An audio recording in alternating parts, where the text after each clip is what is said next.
Up. We should be live. I can't tell because I Are we didn't do the good? pre-roll. So I have to wait like 30 seconds for the video to show up on my YouTube. It's showing up. Hi, everyone.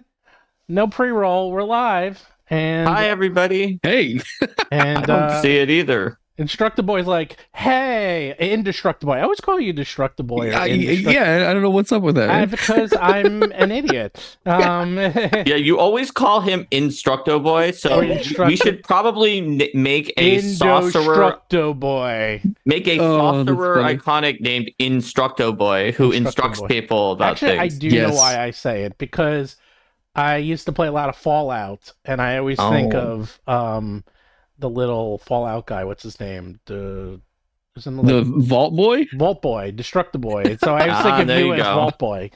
Oh, that's great. I can call you Vault Oh, Boy. man.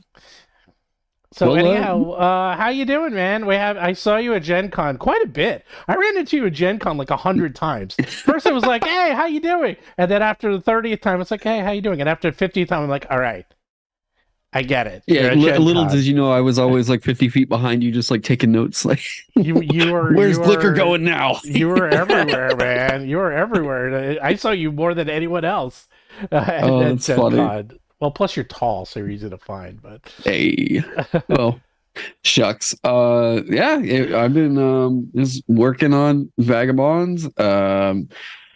Trying to, I mean, really just reading a whole lot, and trying to figure out what this next year's going to have in store, and mm-hmm.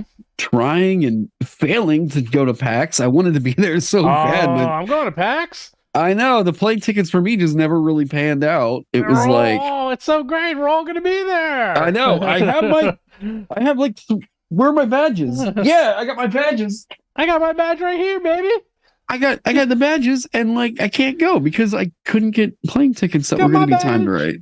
Yeah, I know. Anyways, yeah, just doing, I guess, doing this. I don't know, TTRPG nerd thing, but Well, and maybe I don't know. There's actually there. I thought I saw something, and there's like a thing where you can get 24-hour flights. Like if you you can get them super cheap, but you have to get them within 24 hours. Yeah, no, that's true. If you do it way in advance, it's pretty cheap, and if you do it really close, it's super cheap because if there is a vacancy, they're not expecting to have it filled, so they were expecting to get no money for that seat. right. But then if you need to actually get there that day, it's possible there won't be any flights at all, and so you're taking a gamble. If I randomly show up in Philly, I'll track you down. Yeah. Have you been there before? No, Ooh, I'm. it's very different. It's a very different vibe there. But yeah, well, let me know if you're gonna be there. We're gonna see Professor DM and I are gonna have dinner tomorrow, Oh, cool. and Ginny D's there, and Bob World Builder is gonna be there. It's only his second convention Yeah. ever, or third, so we're hanging out with him. And well, you should show up, man.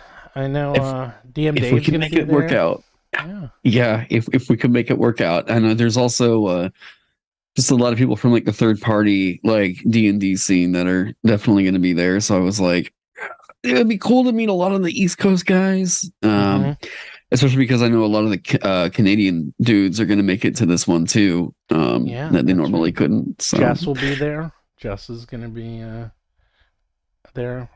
yeah, it's a like I good- said, I it's have a the good badge. If I randomly wind up with like the cash in my account, I'll make it. con. Okay.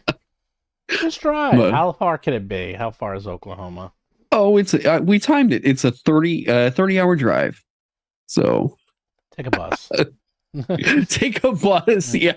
Just as soon as you get off the stream, jump on the bus, and you'll be there by Friday. Oh man. Oh. But yeah, we're definitely gonna be planning them in advance next year because Gen Con was an absolute blast. And yeah, we're just trying to get out, do more stuff. And Yeah. I think next year is going to be a crazy year for conventions because there's so many games coming out. Yeah, Like, that's a lot. Yeah, it's funny. I didn't go last year. I had things go. I had a lot of stuff going on last year, and even though I live only 2 hours from here, I had a hotel and I had everything. I just didn't want to go. And And last year I didn't seem to know anyone. It was weird. I just didn't. A lot of my friends weren't going and people, and so I just didn't go. And then this year it's the exact opposite. So. Well, it turns out that if a giant crisis happens in the industry and you're part of the 2-person stream that like is one of the few on the front lines here, like Indestructoboy as well, like people suddenly know you more than before that happened. Yeah, it's amazing. Before OGL, I knew a lot of people, but after OGL, I seem to know way more people. So we trauma bonded is what happened. We all did. Well, because we all tried to. I mean, when you know what was going on behind the scenes, because you were on the Discords. Like it was like we were all trying to stick together because it was like, look, we can't be divided on this. Like we all have to say the same message at the same time, and we all had to be very, united on this. And it really didn't take that much prompting with people, and they did, and everyone kind of stuck together and kept repeating the same things, like cancel D&D Beyond and all that, and it worked. So anyhow, that was a year ago. Almost. Yeah. Like that was a year ago. It was less than a year ago at this point. It's wild. I always when it was like, I talk about it as being 2 years ago. The first year was January, and the second year was the rest of 2023. Yeah. Yeah. Well, you guys say that. I dropped my video in November. Right. And like there for like 2 months, I was just like, okay, we're going to see what happens. And then it was like, oh, everyone was going after you during that time too. They were like, no way, or like he's just making this up, and they did that to us too, but you had to deal with it for much longer. We're all clout goblins. That's what we were. Yeah. Yeah, we had to deal with it for exactly one day. Because fortunately, Linda Codega put out the article literally the day after, and literally said everything. So that helped that we didn't have to put up with it for 2 months like you did. Yeah, that sucked. Well, I survived. Yeah, you survived. Good. And now everyone, when we say stuff, and we're trying to be very careful. I mean, I think people believe us when we say things because we try to tell the truth. Would hope. And we try to pretty much report things as we see them. And like, we speculate when we speculate and we report when we report. So, yeah. So like the last few episodes, we have a few smaller topics up front that we're going to do before we get to the main topic of... That's a new format. Yeah. It's because there's always a little bit of other RPG news, and it's not always just the one big thing with the banner and the edgy message on it. Well, you know what? Professional news organizations and talk shows do it this way, and now I see why, because it works. You talk about the smaller topics and then the big topic. I'm like, wow, they've been doing this on TV for 80 years and it works. Who knew? So before we get into that, Linda Codega will be at... I have been talking to Linda quite a bit because they live just an hour from me, and they are probably going to PAX. Nice. And I will definitely hang out with them quite a bit because Linda and I get along really well, and we were hanging out a lot at Gen Con. So I'll let you know. I've been trying to get them on the show, but I think we'll see. It's a crazy time right now for because it's not just like IO9. There's a lot of these news orgs. I just saw that Dicebreaker, Dicebreaker's moving towards they're trying to sell. So it looks like there's a bunch of other journalists that are now like, well, we don't know whether or not they're going to have jobs anymore, or Yeah, and there's all the guys from The Escapist, and it's happening a lot. Yeah. That was a wild 24 hours. Yeah, that one is crazy. So, a few things. First, do like and subscribe. I see we have 153 people and 26 likes. Come on, people! Come on. Do you not have fingers? Do you not have thumbs? Do you not have phones? Press that button. Won't kill you. Helps me. Helps you. Do you want Mark to starve? Do you want Mark to have a good holiday? He does look hungry. He's hungry, man. Steven, are you implying that you're going to Ebenezer Scrooge me if we don't get enough thumbs up? Yes. Look at that. It's on 52. That clearly worked. That clearly works. It works. It obviously works. We just need to make Mark just needs to be hungry, and that's the ticket right there. There's the Please, ticket. sir, can I have some more? And with that, let's get into the news. I should have a little thing. Dun, dun, dun, dun, dun, dun, dun, dun, dun, dun, dun, dun. Right. That is a good idea. First up, did you know that 2 weeks ago, Dungeons and Dragons launched a D&D channel? And not only did they launch a D&D channel, but they have 3 shows on there. Faster, Purple Worm, Kill, or Faster Purple Worm, Kill.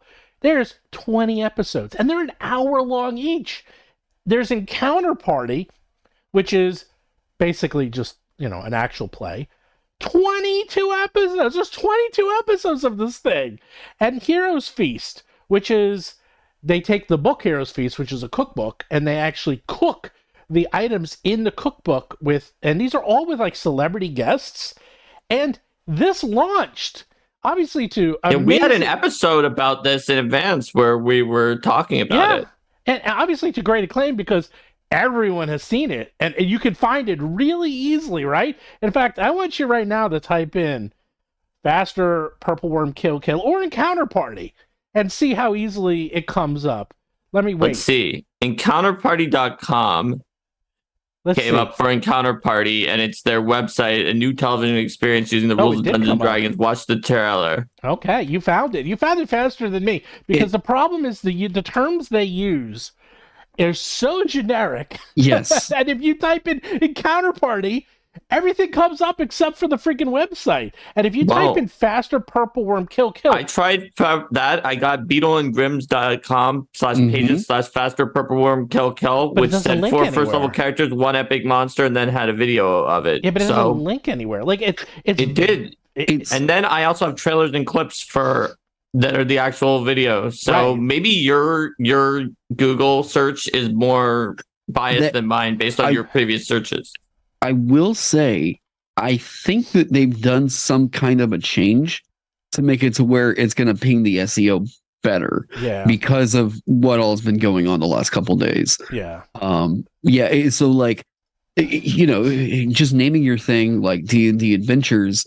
I'm sorry, if I looked it up on Google, like D&D Adventures, how many things is that going to ping? Every module ever, so it's interesting to see, if I just look up D&D Adventures, which is the branding they were running with this, D&D Beyond is the first thing they come up with. Adventures Marketplace, dndadventure.com, free D&D resources, a list of D&D adventures, the Wikipedia article, where there's not even in the first, MT Black's website is coming up first. Yeah. So here's an even worse thing. So my Google is the one that found the shows when searching for it. But if I search D&D Adventures channel, right, my top hit is The Verge saying that there was a D&D Adventures channel. Correct. Yeah. Then Variety Magazine saying there's a D&D Adventures channel.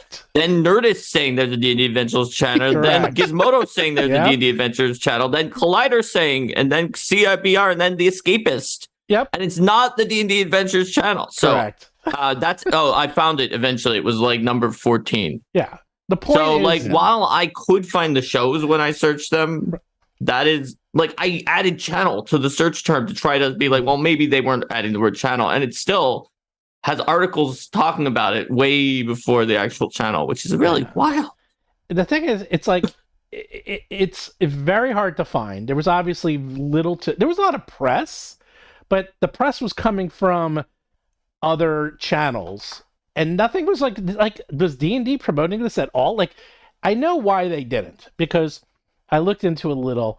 This was owned and produced and created, this channel, by E1. E1 was the production company that Hasbro bought a couple years ago for $4 billion. $4 billion. Okay, that's more than they're worth, I think, right now, by the way. So that's how much they bought it for. No, they're worth like $6 billion, and they bought it for $4 billion. They just sold it to Lionsgate for $500 million. So they lost $3.5 billion. And I think because E1 runs this, they probably don't even know or care or bother with it because it's not under Hasbro anymore. I think E1 really takes care of this, and E1 isn't owned by Hasbro. So, this happens a lot. I mean, my brother's in the entertainment industry. He's in Hollywood. This is common. Okay, this actually happens all the time because shows are bought and sold to conglomerates, and this, things get lost in the shuffle. This happens with movies all the time. Like, how many times have you ever seen a movie starring someone like and no one's ever heard of that movie or ever seen that movie because it was made and then they hope to sell it and distribute it, and it just didn't get the distribution, or it ends up like on a streaming channel. This is the same thing. But here's the funny part, or here's the interesting part. I watched these shows. You watched all 21-hour episodes? I watched them all. Now, they're not out yet. They actually come out twice a week. So Counterparty comes out Tuesdays and Fridays. Faster Purple Worm Kill comes out Thursdays and Saturdays. And Heroes Feast, I don't know when that comes out, but I watched Holy them. moly, you watched that many hours of it to report for this. You were really dedicated, They're an Steven. hour long, these shows. Each They're not one. fooling around. And Indestructoboy, he watched them too. I didn't watch all of them, but I did watch the first episode of Faster Kill. Yeah. What did you think? So let's describe it. So Faster Purple Worm Kill. Here's the premise. They basically get famous people, gather them together, including a new DM, even though DM's different, and they just play and I think get killed at the end. That's basically it. But everyone's different, including the DM. So it is, because I watched a few episodes, it's really weird and uneven because there's different DM and different stories, and it's so short. Like, they spend more time introducing themselves and introducing their characters and joking around, and it's like an hour long, so it's like 40 minutes of goofing around and 20 minutes of playing, which probably is the most accurate version of Dungeons and Dragons there is, because that's what you do when you play D&D. But that doesn't necessarily make a good TV show, okay? There's a reason why reality shows have writers on them. I'm going to tell you a secret. They're scripted, okay? Shh, don't tell anyone. But most reality shows have a lot more scripting than you want to believe. And this needed more scripting. It needed a lot more scripting because they're kind of all over the place. And in the world of, I'll let you talk and say, in the world of lots of these types of shows out now, there's a lot of people who do it way better. And I think HarmonQuest is light years better than this show. Like, light years better than this show. What did you think? I was basically going to say, like, it feels like it is riffing off of the HarmonQuest format, essentially. Live studio audience, it's framed as D&D as a comedy show, and probably yada yada yada, bring on celebrity guests, and it, like, it's fine. It's not my personal thing, but, like, the thing I was talking about with Jordan on this PH is Silent was, like, it might not be my thing, but I can tell it's the kind of show that would have an audience, right? Like, I don't like Big Bang Theory, but clearly people like it, so whatever, and that's fine. So it's clearly borrowing from a lot of like what made HarmonQuest really popular. I do think that from what I saw, it does kind of feel like the D&D is sort of a backseat to it. Yes, very much so. And I was watching it and I couldn't get over the fact that it felt like we were like 5 or 6 minutes in and they were still like introducing their characters, and they fielded a question from the audience, and it was like about Seth Green's character's dad's name, and that joke seemed like it took forever, way too long to get through, and I was like, wait, are we playing D&D? Like, what's going on? And it's like I said, maybe it's for somebody. I guess I'm not its audience, but I think that there's already a problem with like actual plays going on for 4+ hours. And I've criticized Critical Role for, like, if they're pre-recording this stuff, they should probably be editing it down, like what Dimension 20 is doing. But anyways, it's very the problem with the show is HarmonQuest did it 1,000 times better because, first of all, the DM Spencer Crittenden is excellent. He's a very good DM. Like, I've never seen someone better at herding cats in my life than this guy. He had Dan Harmon, who was usually blackout drunk. Like, if you listen to the podcast, Harmon Town, which is where, HarmonQuest came from, these guys were off the rails. They weren't even on the rails. They were on another planet. I mean, these guys were so off, and he kept them on track constantly. And kudos to him. He was excellent at this. At HarmonQuest, they had the same DM and the same 3 core players, and then they would bring in 1 celebrity guest. And plus they had the animations. So it was really fun. It was really interesting. And that, I think, is the better format, by having, core players with 1 guest every week who would come in and mess things up. Because it's like the entire show is, here's the players, here's the game, let's see them do stuff. Okay, they're all dead. Done. It's like, that's it. I mean, you can't get a lot out in an hour, and it just was really fast. And they're all actors, so they're all like, hamming it up, and they're just, it was, I really wanted to like it, but here's the fun part. They're doing a live show. Okay, you gotta go to PAX. They're doing a live show at PAX this weekend. So I'm gonna try to go to that and see them on PAX. I want to see Faster Purple Worm Kill and see if it's any better live. Who knows? How interesting. Yeah. Well, and I think you could do a show with this kind of a format, but I don't think 5e is the system you do it in. Like, I think, something like Merkborg is way better for that, because Merkborg is all about the metal, like you're supposed to go through a meat grinder. Whereas 5e is an epic fantasy game where character creation is going to take a hot second. And that's. So there was 2 other shows. Encounter Party, which I actually didn't really watch it that much. Encounter Party is just your standard. That one just had more props, and I believe it's the same people every week, and that's just an hour-long, 22-hour-long episodes of 7 professional actors guide their characters from the high seas to the dangerous streets of Baldur's Gate. Not a bad, it's actually pretty good, but there's a lot of these shows, so. Mm-hmm. But Heroes Feast, where they had a professional chef, a sous chef, and then a celebrity guest come on and cook recipes from the Heroes Feast book.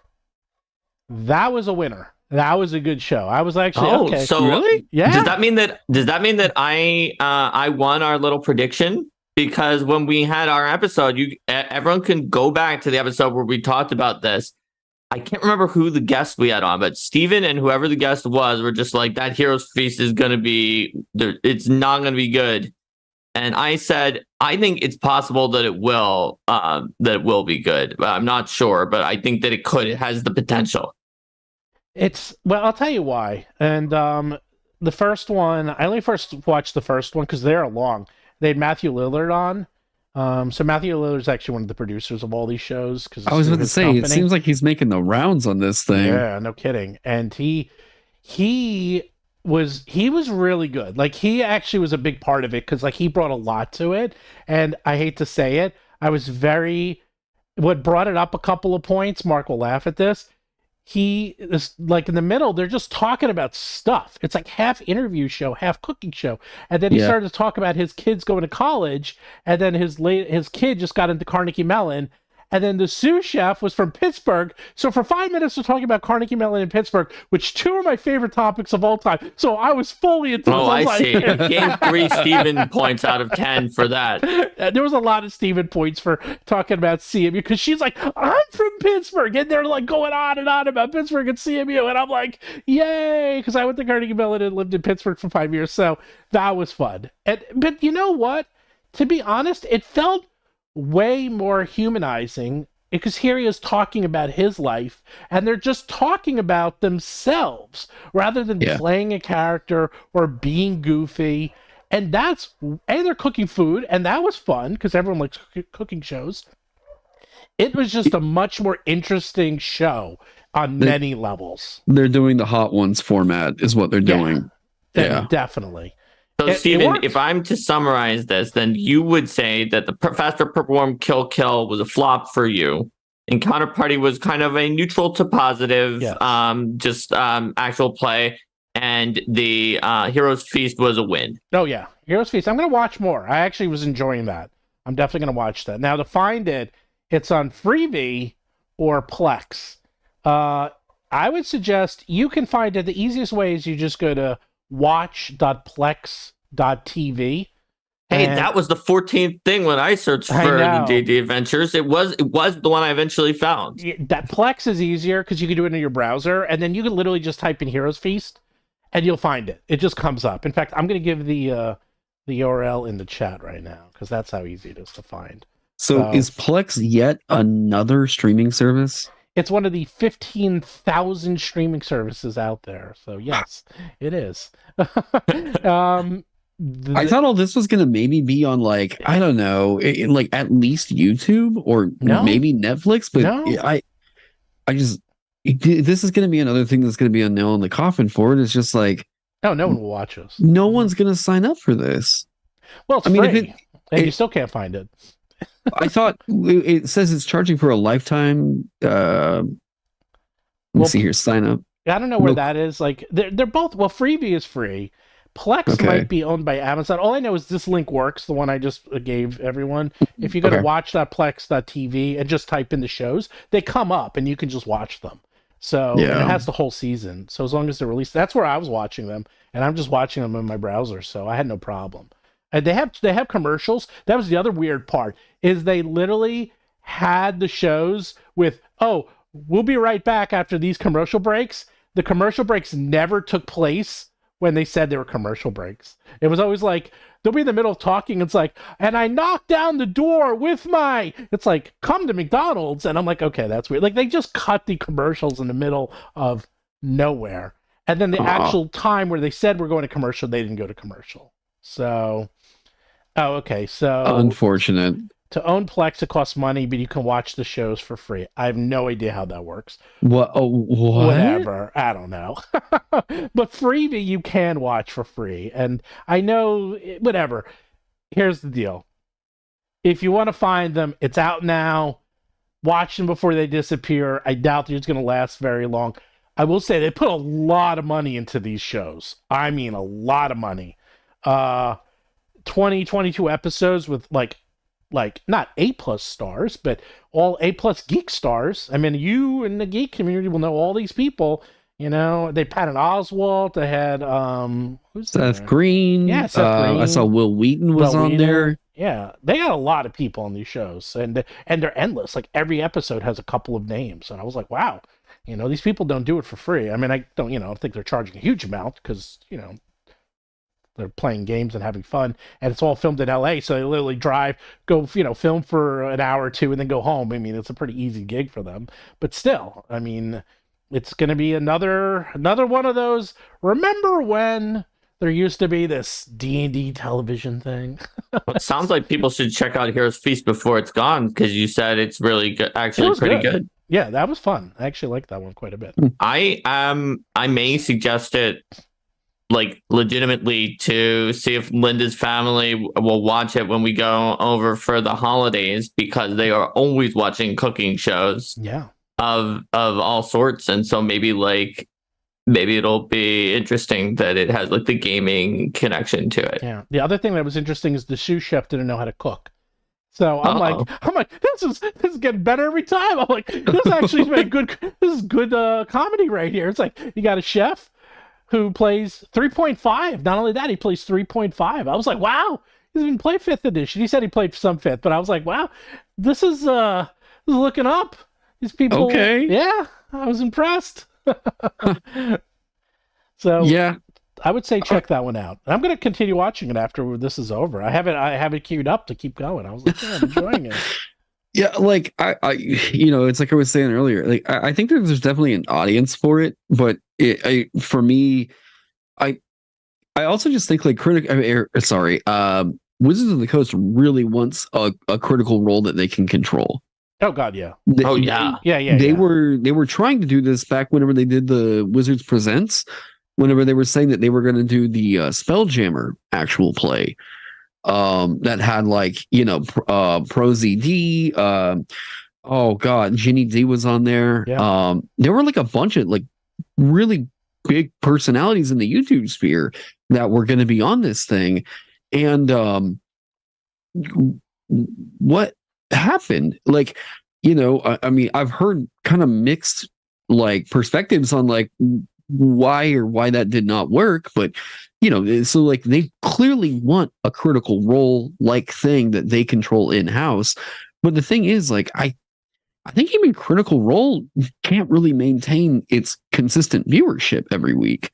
Like we see this all the time. Like it'll spike and they do crazy numbers the first like 20 episodes of their campaigns, and then it just like immediately goes to like a tenth of what those like, which is like not to say anything necessarily about the quality of Critical Role. It's just that's what the numbers say, and I just think that maybe that's lightning in a bottle, and they managed to tap into something that I don't know you can really easily replicate, no matter how much money you're going to throw at the thing. The problem is, well, I don't think they are throwing money at it. I don't think WotC is throwing the right money, and quite frankly, it takes a huge amount of work. It takes a huge amount of effort. It takes a huge amount of public trust and community building, as well as money, as well as having a good show. I mean, it is lightning in a bottle because it's a combination of you need to have an interesting show with interesting people who are willing to build a community, talk to people on a regular basis, and these are not things WotC does on a regular basis. They're getting they're getting true. better at it, but not to the point you need to be if you want to be another Critical Role. Like, they want a Critical Role, but they want to control it. And I think the two are mutually exclusive. I think you can't have a Critical Role with a Fortune 500 WotC company controlling it. I think it would fail. So you can't do what they're trying to do because it's against their nature. I just think it is, unfortunately. I think they can come out with shows, and I think some people will watch them, and they might even get okay ratings, but everyone's trying to do everyone, and I mean everyone's trying to do the next Critical Role. Good luck. Yeah. It's just not going to happen. I mean, it was lightning in a bottle, right place, right time. For whatever reason, they were the only one. I remember when, people were talking about it, and I'm like, what's this Critical Role? And I checked it out, and everyone was checking it out. It was organically grown. You had very likable people, very likable actors. There's a lot to like on that show. There's not a lot to dislike. It's hard to dislike pretty much anything about that show. Right. And that's really hard to do if you're a corporate sponsored television show, even if you have Ginny D, even if you have the best of the best. It's just people always can smell the stink of corporation on it, and it'll put something off. It's just the nature.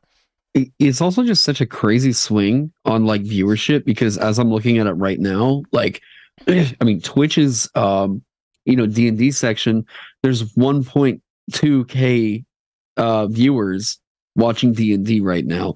And by the way, like, I mean, Dyson Logos is over there streaming a map that he's drawing, right? Like, the cartographer for the D&D books is streaming that to 13 viewers, right? Mm-hmm. But like, so like 1.2k, if I go and look, like, of course, I'm not going to look at just chatting, but like, I mean, it's weird to say, like, okay, well, yeah, Minecraft is 100,000, of course, Grand Theft Auto 200,000 viewers, of course, but I'm even trying to think of something comparable, like, let's say chess, right? Like, if we're just going to look at the chess category, yeah, chess has currently got 5 times what D&D has. So, like, I still think that it's a niche that streaming, maybe we haven't completely figured out how to make it to where you're going to draw in a consistent audience like that. And I think Critical Role, we just sort of have to chalk it up to, like, they got something unique with that. I don't think we should be shooting for that every time, you know? Yeah. Tiger Eyes actually has a super chat who says, Critical Role is extremely unique. It was naturally created group of friends who are also voice actors who love to play together. That combo makes it nearly impossible to create. In fact, I was a big supporter of Felicia Day when she started Geek and Sundry, and I used to watch The Guild and all of her shows, and I remember when they were starting up Critical Role, and I actually, for whatever reason, I was watching this on YouTube like just this week, is that they have the meetings like in like Matt Mercer's house where they're just talking about what they're going to do, and Felicia Day is there because she was part of it originally, and it was her because it was her channel, and she just got Matt and her friends together, and they're just like, let's just play. And the thing that always bothers me is like they were playing Pathfinder. Can you imagine? I want to go to that alternate universe. It's like, oh man, if they stuck with Pathfinder, who knows what would have happened? It could have. They might not have caught the lightning in the bottle. That's the thing. Though. It could have. They probably wouldn't have. It could have burned. They might have. Right. It might have. It might have totally failed, and no one knows, and it just would have been another one of those things. Maybe it became a big thing and they took over for D&D. I mean, who knows? Because D&D was in a really weird spot when they started this. They were never even mentioned in any of the earnings reports. You know, WotC wasn't even mentioned. D&D never mentioned. You know, Hasbro was completely ignoring them. So who knows what would have happened? So I still think that there would have been some success with D&D would have eventually found its place, whatever. But if they had stuck with Pathfinder, I do think it would be an interesting, because Adventure Zone had grafted, they went into 5e as well. Right. And Adventure Zone was very successful. Mm-hmm. But I think even HarmonQuest stuck with their Pathfinder. Yeah. Was HarmonQuest Pathfinder? Yeah, Pathfinder first edition. Yeah. Eric Miller was at the tapings. Oh, that's super funny. I did not know that. Pathfinder the whole time. It didn't ever change. Yeah. Spencer Crediton was at PaizoCon, and I sat next to him at the banquet. He was the guest of honor. Well, today I learned. Huh. Yeah. I mean, yeah, but they talk about it I guess they are doing the, D&D is apparently synonymous with TTRPG or whatever, but wait, now that if you watch HarmonQuest, the Pathfinder books are right on the table. What? Hold up. Hold the phone. Hold the phone. You just warped my reality. Yeah, they are. They don't say Pathfinder very blatantly a lot of times, but they clearly are using Pathfinder, and like Steven said, Eric Mona was brought out to go there. Yep. Yeah. Oh, what? Oh. Yes, there they are. Yep. Yeah, it was Pathfinder. At the time, we didn't know what was going to happen. And I remember being very disappointed because they had the voice actress for Korra from Legend of Korra, and they didn't have her play a kineticist, which was the class that has the different elements that can bend different elements. I was like, that's such a missed opportunity, though. My brain is just right now. Well, that's super interesting. Yep. Yeah. Interesting. Well, now you know. Stranger Things should switch to Pathfinder. I know, Stranger Things. No, that would have been anachronistic. I know. That's so good. They go to the Upside Down and they're like, "Hey, what's this game? Let's try this game." It's like, that's so funny. The whole show's just been leading up to a bait and switch for them playing Pathfinder instead. That's so funny. Oh boy, that would be funny. By the end, they're adults. They're like, "Oh, we've had too much problem with this D&D. Let's switch to another game. What's this Pathfinder?" And that is so funny. Man, it would help. Now that we've blown Indestructoboy's mind on that one, I think that probably covers it for the D&D channel. What did we have another topic about? We got lots of topics. We had another mini topic though about the Stormlight RPG, right? No, the mini topic is that MCDM RPG launches December 7th. And they already have 8,500 people signed up for this thing, which basically, if you get about 8,000 people to sign up, That's about $1 million. That's how it works for the Kickstarter math. So they're Like gonna make $1 million. No problem. 10K is basically a guarantee. Yes. Yeah. Yeah. So they're gonna make $1 million guaranteed. Whether they make 2 or 3, I'm curious. I mean, MCDM. I actually don't have any of his books personally. I should get some if I'm at PAX. I'm at PAX. I'll probably try to find some, pick them up, see how they are. I seem to have everyone else's books, but a lot of people. I mean, you heard about 2 really big games coming out. It was Tales from the Valiant and MCDM RPG. It's funny how quickly when OGL blew up, everyone was coming out of the woodwork like, we got an RPG. So like, all was like super top secret, except in the course of like 3 days, everyone announced their RPGs because they wanted to make sure they got under the window when we're still in the OGL camp in case something blew up, and they could still use the old OGL if you remember. So, what do you guys think? Are you excited to see this, or neutral? Excited? I mean, so my thought is like, there's always new TTRPGs coming out. There's always new systems and everything, but I think the unique thing that's going on right now is there are a lot of TTRPG systems vying for the epic fantasy tactical war game, right? Like conventional D&D aesthetic of, that's like the big reigning thing for 2023. Saying that as a guy that's designing one right now, so like there's a lot of, I don't think that necessarily has to be viewed as competition. I think that there's plenty of games like that can absolutely exist because they're doing something different, or they're suited for a different style of play or whatever. They can always exist like alongside each other. And as far as what I've seen from like MCDM products in the past, I thought that like Strongholds and Followers was actually like that was filling a hole that WotC left open, about like people wanting to do a little bit of like, the life simulator. We want to build a home base style D&D. That was very clearly a big open hole in 5e, especially super early on. So the fact that like MCDM came in and like filled that, and hirelings, hirelings have been a thing in nearly every single edition of D&D, and then they just like forgot about it and whatever.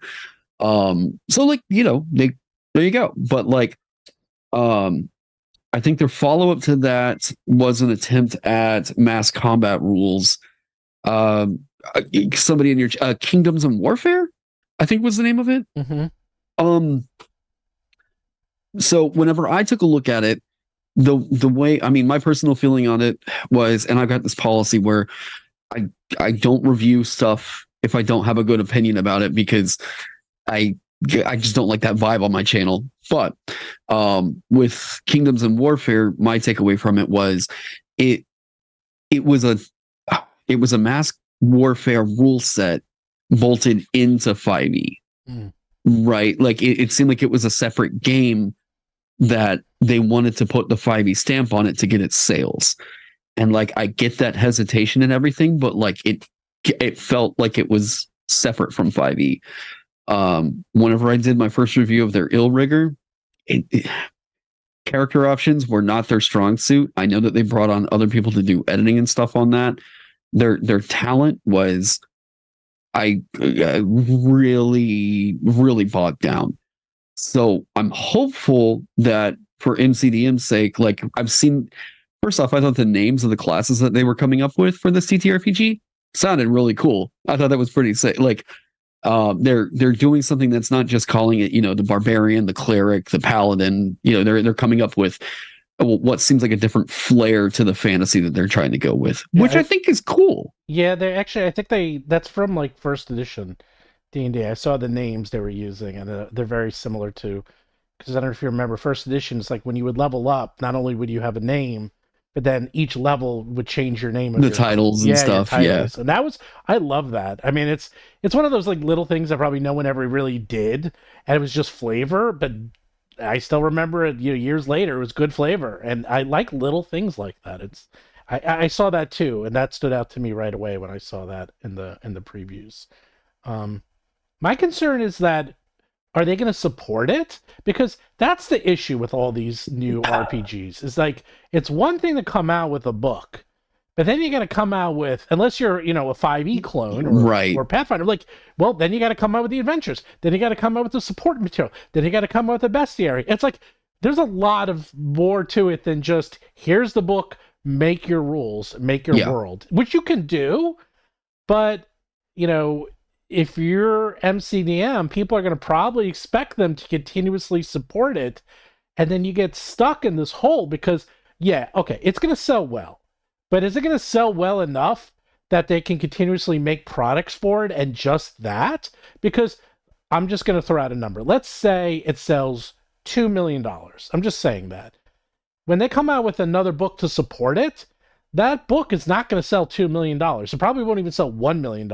It might sell $500,000. Like, not everyone is going to buy that book who bought the MCDM core rules. In fact, that's what works for core rules in any edition. Right. That's a stand. That's so, but and that's a problem. The thing is, I do think that they will, because they've shown a track record with like Arcadia that they'll support it. And I mean, I've been critical of the way that they do their messaging, where like, I think that I guess I'll say this here. I think that MCDM tends to be really blowhard on a lot of their, like, we're the only ones doing this thing, we're the best, and yada yada, and that just rubs me the wrong way. Well, we're the best. Yeah, Indestructoboy. I hate to break it to you. But I will say, I'm more like you and Taryn. I get rubbed the wrong way by people saying that they're the best. I don't get that vibe from MCDM, but I also don't check their marketing as much as you do. But I just don't like hearing that, even though I know it's the right thing to do in marketing and yada yada. Well, it's a very slippery slope between projecting strength and confidence and overconfidence. Like, it's a very, very slippery slope. Yeah. And someone in your chat just said something about the 5e conversion of the Dragon Book. Okay, so like, I think that me taking down MCDM is rubbing it the wrong way. My bad. But I also don't think inserting conversion rules in your system is a really good way to go about it either, because like, aside from the kind of whatever about that, it's asking for more work on the person that's trying to run the game, and I don't know how I feel about that. But I will say that, like, this could probably be the thing that makes MCDM a bigger name than Cobalt Press, like in the third party scene. I say in the third party D&D fantasy RPG type scene. Because Cobalt Press is in a weird spot because they used to be like the biggest Pathfinder developer, and then they changed pretty much all into 5e, and they're doing very well with 5e, and now they're doing their Tales of the Valiant, which is pretty much 5e, just more. And that's the thing, and that will lead to our main topic. It's like, what is the point of all these, like, these new additions? It's like, okay, great, we're getting all these variations on the theme, but do we need them? Like, what are you bringing to the table that's new and unique? Which brings me to what we were talking about before the stream, is there's one that we talked about a few weeks ago that I'm very interested in, that I think is going to sell easily 10 million when they do their Kickstarter later next year. And that is the Stormlight Archive RPG. Because, oh boy, does that have a built-in audience that's way outside of just RPGs. Not only does he have, Brandon Sanderson, amazing books, he's built an amazing universe with fantastic magic. He's known as creating some of the best magic systems ever. Characters, everything. And I'm like, I am buying that. Even if I never played, I'm buying and reading it. I cannot wait. But I hear you might know a little bit more about it than even I do. If you're allowed to talk about it. Yeah. I mean, I never got signed on NDA. Yeah. Okay. So, basically, I guess what I'm really willing to say. So, they announced the designers. One of the guys that was on my channel a lot, Ross Leiser, is one of the designers on the Stormlight Archive RPG. I interviewed for a position for the graphic design thing. Didn't wind up getting it because Gordon McAlpin got it, but Gordon's like one of the best in the industry. He does like Beetle and Grimm's stuff and a lot of stuff for MCDM and yada yada yada. But so this is there is going to be a Stormlight Archive RPG. Whenever I tell you straight up, I know some of the content that's going into here. This is going to be a multi-million-dollar Kickstarter. This is most likely going to be the biggest TTRPG Kickstarter of all time. I don't know how else to put it. There is no other way. There is no way in the world that this thing makes under $5 million. Brandon Sanderson's Kickstarter was the biggest Kickstarter of all time. And the thing that I know about this, it's interesting. Okay. There is definitely an element of these books that I don't know that they've formally put out in public, so I don't want to say that. But I will definitely say that there is going to be a reason why Brandon Sanderson's fans will wind up buying this thing, even if they never play the game. It's going to be huge. Brotherwise Games puts out incredible material. They've got massive distribution. They're in Barnes and Noble. I think they're even in Target, if I'm right. Mm-hmm. So they have a proven track record of over a decade. 5 million minimum. Yes, I actually think it's going to be. I guarantee it's going to do 10 million minimum, bare minimum. Easy 10 million. Yeah, I don't care how the economy is looking at the time. It's going to get that money. It's going to happen. This is, you don't understand the huge hype. Then I would recommend, if you want to, if you're even at all slightly interested, if you're not interested, then whatever. But if you are slightly interested, I recommend starting out with the Mistborn series and then going and checking out Stormlight Archive, because the Way of Kings is my favorite book of all time. I've read it 3 times. I love that book. I mean, I've read everything he's written. I even read his little novellas for that video game. I forgot what it was called, but his writing isn't perfect. He does have some issues, but there's something about his writing that's magical. It's hard to explain. Yeah. It's just, there's something. And his world building is Tolkien-esque. He has amazing world building. Yeah, he is the Tolkien of our time. Yeah. Easy. Yeah. He is consistently rated as the best fantasy author of all time over on r/fantasy, the subreddit. Now, people are really protective of Tolkien and everything, but even the readers over there are yeah, no, this is our thing. And yeah, this guy is the best of all, greatest of all time. The other thing is he keeps the plots moving.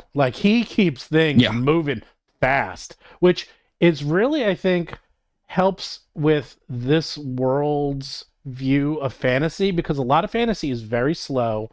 And it was written, the older fantasy is slow and methodical. He is kind of a writer of our times where people really want things to happen fast. He moves things along quickly and he wraps things up, but there's always something else. He really keeps it going. And I was like, man, his stuff is so freaking good. Mistborn is really good, but I'd say Stormlight Archive is superior in every way. That's also his baby. That's the one he's been writing for his entire life. The only thing is it is 30 books. Yeah, I think Mistborn is slightly more accessible, because it's way more accessible. It's a smaller chunk to bite off on. And the first book is excellent. Excellent book. Really good, really easy to get into. It gets a little weird by the second and third. Third one's really weird, but it's the first book also has the killer ending, because it's the ending is so good. Without spoiling, it's really good. And the magic system is incredible in Mistborn. Allomancy is one of the coolest magic systems of all time. I know. You swallow metal and then use the metal to cast magic. Oh, brilliant. It's brilliant. So good. Yeah, it's so good. Anyhow, the Witcher guy. It's going to make $10 million. Okay, I guarantee it. Easy. Yeah. The thing is, because his Kickstarter, it made $43 million, I think it was. And here's the thing. They're going to have tiers, because they had a tier on the Brandon Sanderson Kickstarter that was $500. And it was one of the most popular tiers. I guarantee they're going to be smart. They're going to do that. They're going to have tiers. Yeah, this is going to be like your standard TTRPG Kickstarter, where you have like, here's the $30 tier, here's the $60 tier, here's the $100 tier. No, they're going to have the $100, $200, $500, $1,000 tier. Like they're going to have big tiers, and you're going to get a lot of stuff. So I'm going to put my prediction in that it's between 5 and 10. I don't think it will hit 10 because the 43 million had a lot of books and boxes of swag because he had 4 secret books. You're and talking this is to the one guy book. who I bought. I got it. I have it all. I'm not. This is one book that is also an RPG and is not part of his main line. So I'm going to predict under 10 over 5. That's he's gonna have fine. minis, and I guarantee it's not one book. So here's what I know. It has well, I say not everything I know. Here's at least what I do know that I feel comfortable sharing. Yes, there are minis for it. I believe it's 2 books. Oh, okay. And to what Ian James just said in there, big expensive book largely written by not him. No, Brandon Sanderson actually contributed. My understanding is a large amount of original writing to this material, original writing that expands on the entire cosmere. So there's some material that's going to be in this thing that there's going to be a reason why this thing breaks over that threshold. And I'm seeing a lot of people kind of knocking it in chat. And I'm just saying like, this is going to do well. Like, I don't know what else to tell you. If it's like 2 books, it's going to do well. Then I could see it. And minis. And I guarantee they're going to put extra things in there. They're going to put in like bookmarks. Of course, there's extra things. I'm assuming there's extra things. The 45 also had extra things. Oh yeah. Well, that's right, because I get a thing every month of my stickers and my pins, and I got the year of Sanderson. Look, I got my little ship, and look, I got my Nightblood sword. I can kill you with it. There, look at that thing. It's awesome. Is it talking to you in your head? Yes. It's telling me to kill Mark. Sorry. Oh, now we know why Steven does these things. The point is, they're going to make sure this does well. And you can play Nightblood on Friday. Oh, really? Huh. Yeah. So because of the Intelligent Weapons book that's coming out. Oh, duh. Of course. I was like, right? What are you talking about? Did you see the sample names? No. Was Nightblood one of them? Maybe you should check the sample. Maybe names. I should read my own product. Whoops. Yes, you can play an intelligent weapon. How about that, Indestructoboy? We're so insane here that you can play a weapon. And let me tell you, it was hard to write. I didn't even write it. I know it was hard to write because it was hard to edit. It was. That's even a challenge for Mark. The point is that next year is going to be very interesting because there's a lot of coming out next year. A lot. And Stormlight is, Stormlight's going to surprise everyone. Speaking of that. I was going to say, I think next year is going to be a crazy awesome year for a lot of stuff coming out. Oh, yeah. Next year's going to be nuts. I think the biggest problem to like WotC at the moment right now is going to be just how much variety we're going to see. Like we don't need to find a single D&D killer. It's that there's going to be tons of options, and people have honestly just kind of felt like there was only one. So we didn't even get into Daggerheart at all when we were talking about these other options. So there's a lot, and the common industry wisdom is to dismissively call games like, maybe not Stormlight because that's a kind of a different thing, but games like Daggerheart or MCDM, they're called Heartbreakers, which is a kind of derisive name, fantasy Heartbreakers, for something that seems like it's the big next thing that's in that exact niche of D&D and then never does what you want it to do, so that it always breaks your heart, and that's why the industry wisdom is to call them Heartbreakers. But I think even though in the past they've always been Heartbreakers, that with the popularity of some of these studios and the Kickstarter model, and for example, Magpie Avatar, The Last Airbender RPG, I think there is reason to suspect that their hearts will not be broken this time. At least one of those will actually be a pretty big success, and probably all of the ones we've been talking about. I think the problem with the Heartbreaker is, yeah, it's used really dismissively, but like it also ignores the fact that like the Heartbreaker is something that is like typically something introduced that is not really innovative on like the pre-existing like, you know, foothold that's there. So like they tend to be like small tweaks to D&D rule sets rather than like a different way to play a similar theme of game. You know, like it's not too often, like I would never call D&D like I would never call Pathfinder like a D&D Heartbreaker, because it deviated so far away from a lot of what was like being, you know, previously established, but it happened to be of the similar genre, you know. But so I think it's like a bit, it's dismissive, and I think it's also kind of a misnomer to say that, you know, the Heartbreaker is any like fantasy dungeon crawler that uses D20. So I had heard the term being used, but Ryan Dancy in one of the streams with us defined why it was originally termed, and it's just because people who wanted to invest or wanted to make something and wanted to earn money were always pinning their hopes on it. It had their hearts broken. It was always a new game, whether it was derivative of Dungeons and Dragons or not, that was very D&D. It was going for that same combat heavy, very similar style and even subgenre of fantasy, and like being big rules, having a rule for everything, very encyclopedic. Right. So covering that exact niche and then underperforming is where that term came from. And I think that we're going to see 2024 is the year of the not Heartbreakers, and they're not going to break hearts because they're going to break people's piggy banks instead. Yeah.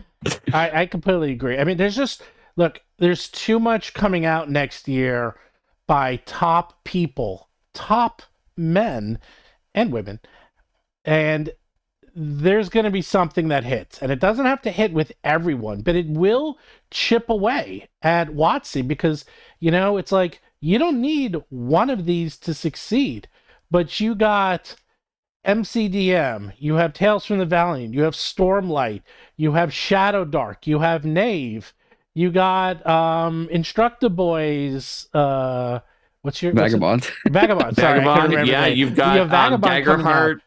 Yeah, Daggerheart's coming out. I mean, someone in chat just mentioned Dungeon Coach is making something. Like everybody's doing it. Right. Dungeon Coach has been, like, a lot of people are very excited. Actually, he was He was playtesting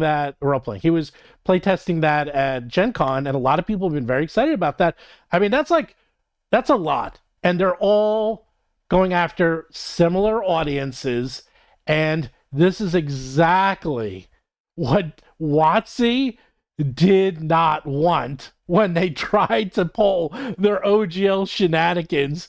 And boy, not only did they get the opposite, but it's going to be probably much worse than ever, because I guarantee everyone's now rushing to get their stuff out because they see a chink in the armor, which is D&D 2024, and people are going to be out looking to change systems and buy something new.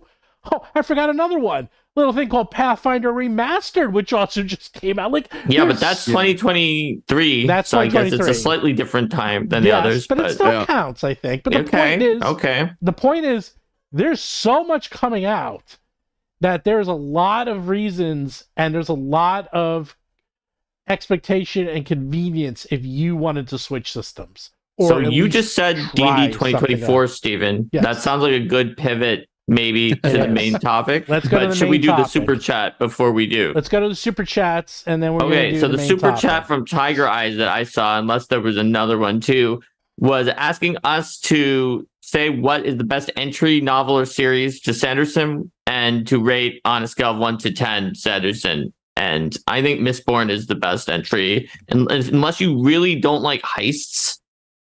If you really don't like heists, you might not want to enter on Mistborn. But then I'm not. But how many people really dislike heists? It's not completely a heist. It just kind of starts kind of heistish. Remember my credo.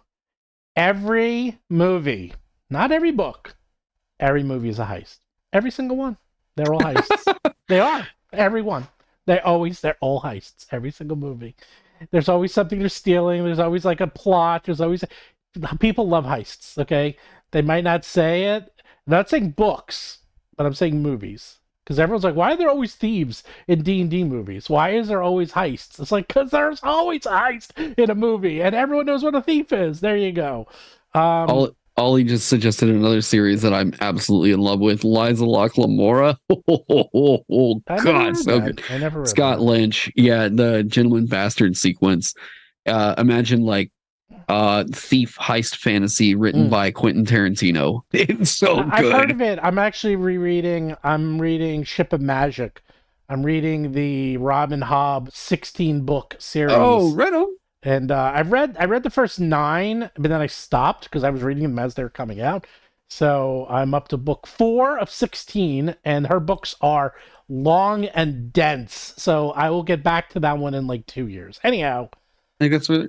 Elantris is good-ish. It was one of his first books he ever wrote. I think it was the first Cosmere book. Yeah, it is. That he wrote, and okay. he doesn't like it, and therefore he redid it again. Right. I actually read it first because I read them in chronological order of writing, but Sanderson himself does not recommend it. It's all right. I mean, put it this way, it's still a good book. I think it's good enough. I kept reading his books anyway, but like it's probably not as good as some of the other ones. What is actually interesting about it is the system of magic through light was awesome. Yes. I'm just going to say, this is how much I love Mistborn. Here's my copies of Mistborn that, for my reader, whatever. Not only did I tab off like, hey, here's the chapters and all that stuff. I made notes of like when I thought elements were foreshadowing. Yikes. I have a different tab system. Did you write them on metal plates though? No. Oh, that would have been such a huge flavor when. Yeah, if you wrote them on metal plates just to make sure. This is, in my opinion, Mistborn is one of the best fantasy series ever written. If you don't want like the hard commitment of having to read like 1,000-page book like he goes into with the Cosmere, like the Stormlight Archive, this is a really good place to get a feel for Sanderson without being super intimidated by the page count. And so, God, they're good. I would say that's a great book, and it is. I'm going to give a spoiler. It's a fantasy heist. And the very first time I read it, I mean, you already said that it was heistish. But it is. But when I first read it, book, and I was like, it's a heist with fantasy, and I was like, okay, no one's ever. I haven't seen that before. Like, but it's Ocean's 11 in a fantasy world. It's literally Ocean's 11. I was like, okay, that's pretty cool, and it got me hooked right away. It starts out that way. As the series goes on, it morphs. But really weird direction. Yeah. that book gets really weird. And the coolest thing he's doing with that world is that the first series is fantasy. And then he takes the same world and goes like thousands of years in the future. And then that world is like a Western. But it's the same world. Fantasy Western, but it's kind of like more like Victorian era. And then he's going to go thousands of years in the future, and it's going to be hardcore science fiction in the same world. And I was like, I got to give him props because that's crazy that he's doing that. He's out there. Yeah. The best opening of all of his books is Steelheart. The Steelheart book. If you can get past page 9, if you can get to page, I think it's like page 9 and not put it down, I think it's impossible. You'll be like, la la la, oh my God, and then just like you'll finish it. He knows how to hook you. Incredibly good start. That book is a great start. It's interesting because it's all about superheroes and what superheroes would really be like. Because there's no checks and balances, and they're all evil. And they're all super duper evil. Well, we know Steven likes those based on his strong recommendation for Invincible on a previous show. It's like The Boys. And it's actually very similar because they're about a group of people who kill superheroes. Well, my dad watches our show and he was like, why did Steven suggest Invincible by so much? Maybe I should watch it. Like, what's going on with it? I was like, it's like The Boys. It's just evil Superman again. Like, that's total just coincidence. another one of those. Total coincidence. We got critiques of the superhero genre like back to back in a year. Yeah. Invincible's great. But I still say, I mean, The Way of Kings, wow. That book is a masterpiece. And so there we go. Yeah. Long answer, but Tiger Eyes got his $5 worth on that recommendation, I think, and hopefully everybody enjoyed it because I think we all like Sanderson stuff a lot, as evidenced by the very superlative statements and all of the notes in Indestructoboy's book. Yes. So, and I've met him many times back when he was a nobody. And I would see him in his New York Comic Con, and me and John Stats were like me and like 20 people were in the room, and that's it. I've heard that he's just a really nice guy. Well, back then, this is what happened. He was a huge World of Warcraft fan, and John told him all about it, and he was like geeking out with him. And then John went back to Blizzard, told them, and then he was invited to speak, and he went to Blizzard a few weeks later to hang out there. So nice. Yeah. There you go. One of the other things that's kind of supporting the idea that this thing is going to really pop off. Brandon Sanderson is in talks with From Software on a Dark Souls Born style game. I see. In the same way that they did Elden Ring with George R. R. Martin. With Martin. Yeah, they're gonna. That won't do well at all, I'm sure. Yeah. I know, right? There you go. Of course, you won't see it for 5 years or 7 years, but it'll be worth it. It'll be worth it. I'll tell you. I was there when George R. R. Martin announced Elden Ring, and I was like, "Ooh, exciting!" 5 years later, oh yeah, he wrote that. I was like, everyone forgot. It was so long. Let's go to the. So let's do it. So people who are later waiting. Coming onto the comments and saying main topic can be our 12 minutes. So we had awesome small topics this time. Yeah, but I like this way. Yeah, I like it a lot. I like the We're getting more viewers. It's not going down. Yeah. Okay. So a few things happened this week. First of all, WotC announced they're going to be at PAX Unplugged this weekend, and they're giving a panel, which you can watch live if you're not there, Friday, December 1st from 3 p.m. to 4 p.m. Eastern, 50 years of D&D adventures with Jeremy Crawford, Amanda Hammond, Chris Perkins, and James Wyatt. I'm actually going to go there.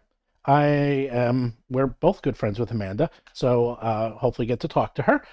But hopefully they're going to also maybe start giving out some information about D&D 2024, because it's going to be 2024 in about a month. So they're going to start at least telling us when this thing comes out.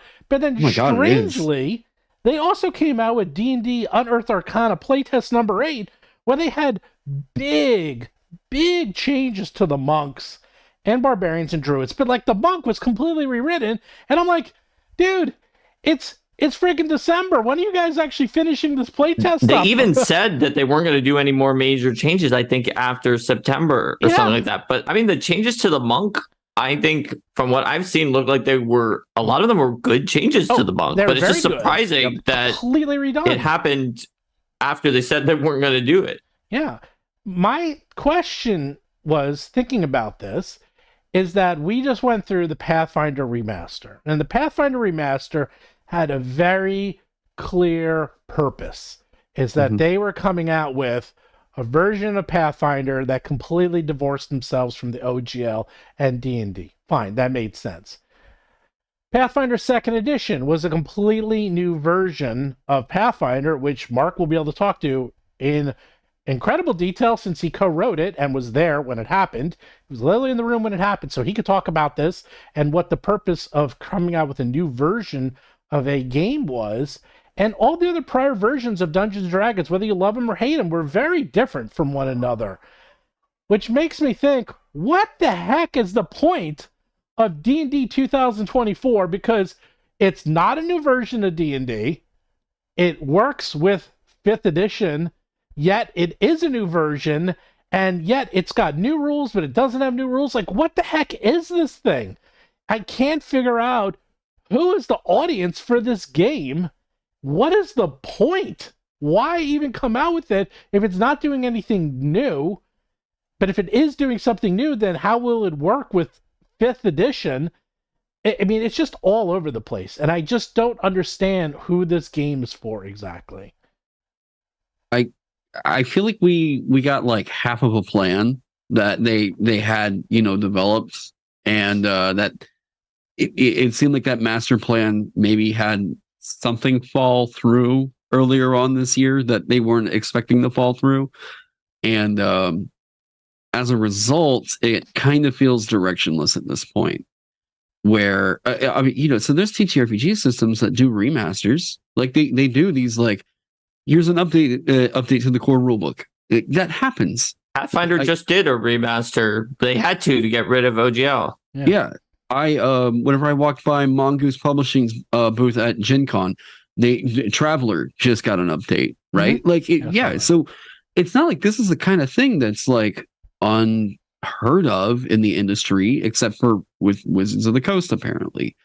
So like they could be doing an update, which, I mean, I guess, I don't know, it's always subjective, but at least from what I've seen on my side of the internet, it seems that most people just kind of wanted like rules shifting, not like an overhaul of a core.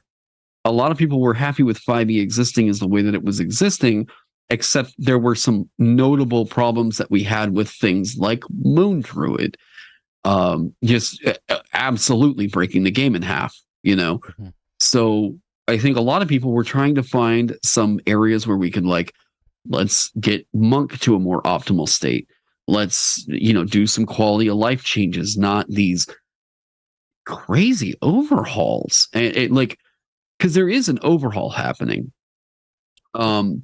There's as much as they want to say that this new thing is going to be compatible, it's just not. You can't play a Necromancer Wizard apparently with the new 2024 Wizard. Like they're not going in a more compatible direction here.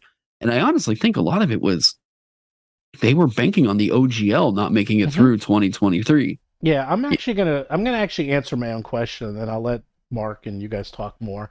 The secret was they came out with a new edition for the wrong reason. They came out with a new edition to control the market, come up with monopoly, and we know this because way back when they wanted to purchase D&D Beyond, and D&D Beyond was, now this is rumor, but I've heard it from many, many, many sources that I trust, is that they wanted to buy D&D Beyond because the future was digital, and D&D Beyond had a, stranglehold on the Dungeons & Dragons market.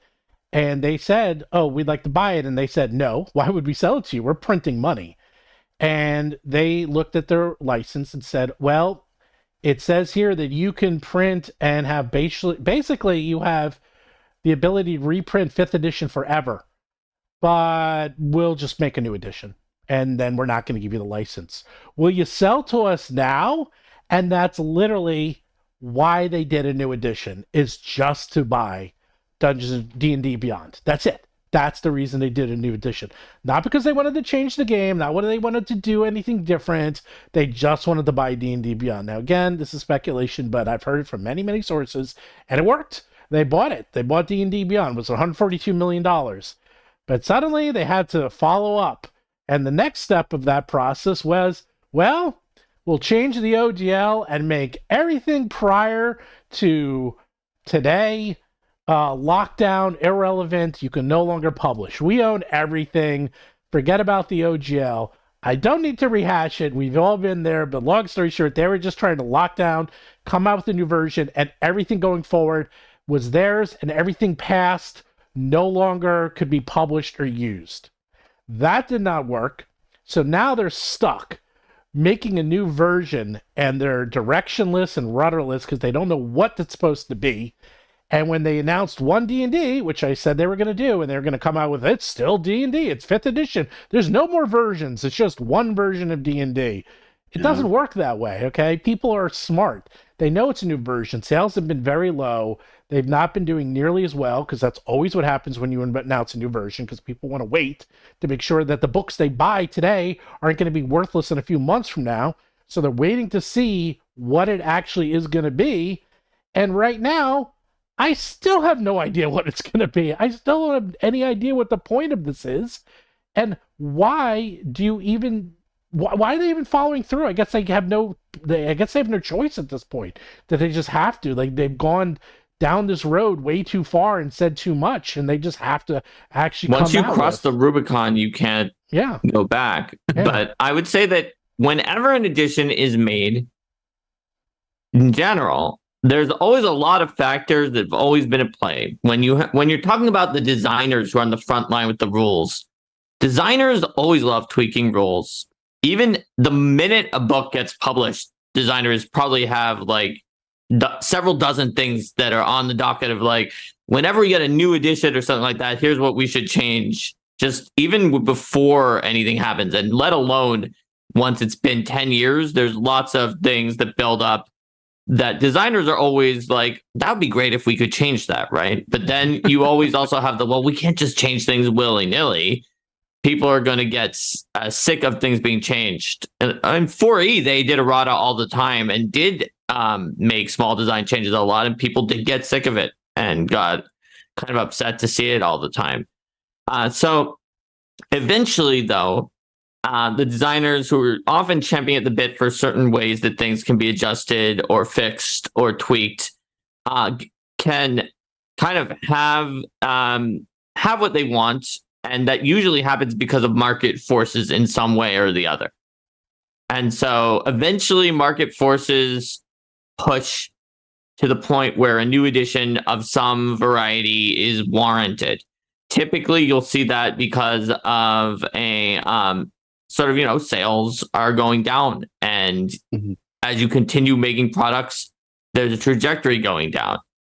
And a new edition is always a gamble in some ways, because you're going to bring in new people, but lose some old people who stay with your old edition forever.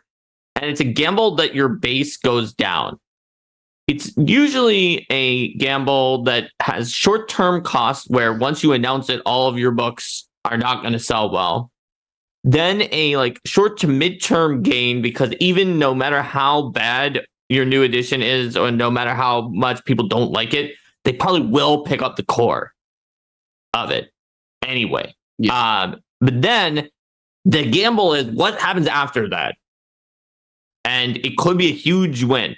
It could be a significant loss. That's scary for many companies. So they don't usually take that plunge unless they need to. Especially since if you do it all the time, it can definitely seem like a cash grab, or people are like, what's the point of getting our books? They're just constantly making new editions every single year or something like that. So because market forces are different every time, you'll see different changes in editions. And it also depends on where the will of the people are. So 3.5 D&D was pretty similar to 3.0. D&D 4E Essentials was pretty similar to D&D 4E. But 4E was very different than 3.5. 5E was very different than 4E. And Pathfinder 2 was very different than Pathfinder 1, and that's because that's where people were at the time. It depends upon the age of the edition, where the fan zeitgeist is at, and how much it was necessary to also look into tapping into additional markets rather than appeasing the current market of people. And so it became clear, especially with the bad PR they were getting from OGL, that I think that D&D 2024, which was then being called One D&D, needed to make it clear that they were supportive of 5e and that they weren't turning their back on it. So it started quickly becoming known as, no, it's just 5e. It's the 2024 update of 5e, and it's going to be really compatible. And they never said it was going to be a complete seismic shift, but they did backpedal a little towards more compatibility and more talking about it being 5e after the OGL thing didn't work. Possibly because 5e was in the OGL, and so it would have been tricky to put things that were supposedly 5e but would completely abandon the OGL in that way. Maybe, I don't know, but they said they were going to revoke it. So it's unclear to me. Obviously, there's a lot going on behind the scenes. I don't know, but my guess is it was based on like tactical moves that were done by executives, more so than being completely something that like the like designers and developers and editors who were writing made all of those decisions. Obviously, like I said, there's no design team just about that doesn't have a list of things they would like to change if they could get to make a change. Yeah. It's not like designers are like, no, we never want to change anything. Executives stop telling us to change things. They're usually like, yes, this is great. This is a chance to innovate and to move things forward. But I think I would not be surprised if it's based on like the market and executive decisions. One thing, by the way, people did say here, oh, why, with so much 5e content, why switch? LOL. Well, take a look at Amazon and look up some of the more popular 5e books. They're not in stock anymore. Nope. And I've been noticing that quite a bit. It's like, suddenly you can't find 5e books. And I'm talking about some of the more popular ones. They're not on Amazon. They're gone. They delisted not delist. They're not restocking the player's handbook. Well, it's not even the player's handbook. I was looking for like Mordecai's, some of the more popular books, like the Book of Monsters and all those. They're gone. They're not on Amazon, and I was stunned because I had to do. When I sell my books, I have to do this thing called comps, where you basically take your book and list similar books. And I was going through my books and I was looking up their books because I have to list the price and the ISBN number. And I was like, oh my God, I can't find them. And I was like, they're not even on Amazon. I was like, because they're not listed. They're not for sale anymore. And I was suddenly like, wait. And I started to look through all of them. I'm like, oh my God, I don't think they're reprinting these 5e books anymore. I think when they're done, they're done. And they're going to be moving all into 2024. So don't be expecting to play the old 5e books, and they don't put them anywhere. They don't sell PDFs. If you want to play your old 5e books, well, you better get that D&D Beyond subscription ready, baby, because that's the only place you're going to find it. Yeah, it's not even speculation anymore at this point. It's just what's happening. Like we had thought for a while that they were going to start killing print, and I mean, it's what they're doing now. So, all right, so now the ball's rolling down the hill. I think there's still going to be people that are like, no, surely not, right? Surely a wall is going to come up and the ball's not going to reach the ball. And I'm like, okay, well, why would you make that assumption? It's like, this is what's happening. So going off of the evidence that's being presented here, it looks like they're killing physical. So if that's a thing that bothers you, and you really like 5e, I'd say try to find those books. Hope there's not a house fire. And I think that the smart thing is going to be that the rest of the industry pretty much knows this, and that is keep printing physical. Everybody in the industry is going to keep doing physical because it seems like the only company right now that thinks that this is going to be the best way to go is Wizards of the Coast. Like, we have a lot of people that are just traditionalists in this industry that just like the feeling of holding a print book. Of that's like how we play. We like that feeling of gathered around a table. We got these rule books. It's just fun. And it never fails. Whenever you go look at like Wizards of the Coast's YouTube channel, some of their most disliked videos are the ones where they're like, here's the new way to play D&D. And it's 4 people sitting around with laptops. Not really looking at each other, they're looking at their screens, and there's a weird Black Mirror-y sort of feeling to it, but yeah. But like, to me, I guess the video that you had sent me about my own video that you had sent me, Stephen, was, for me, the way that I'm seeing it is I think that Wizards of the Coast is trying to make D&D be more than just what it is.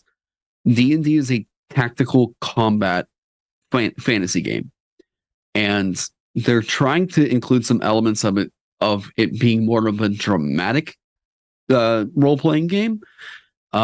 Something like I would say Call of Cthulhu is more of like a dramatic one where combat's not like the real core focus of it.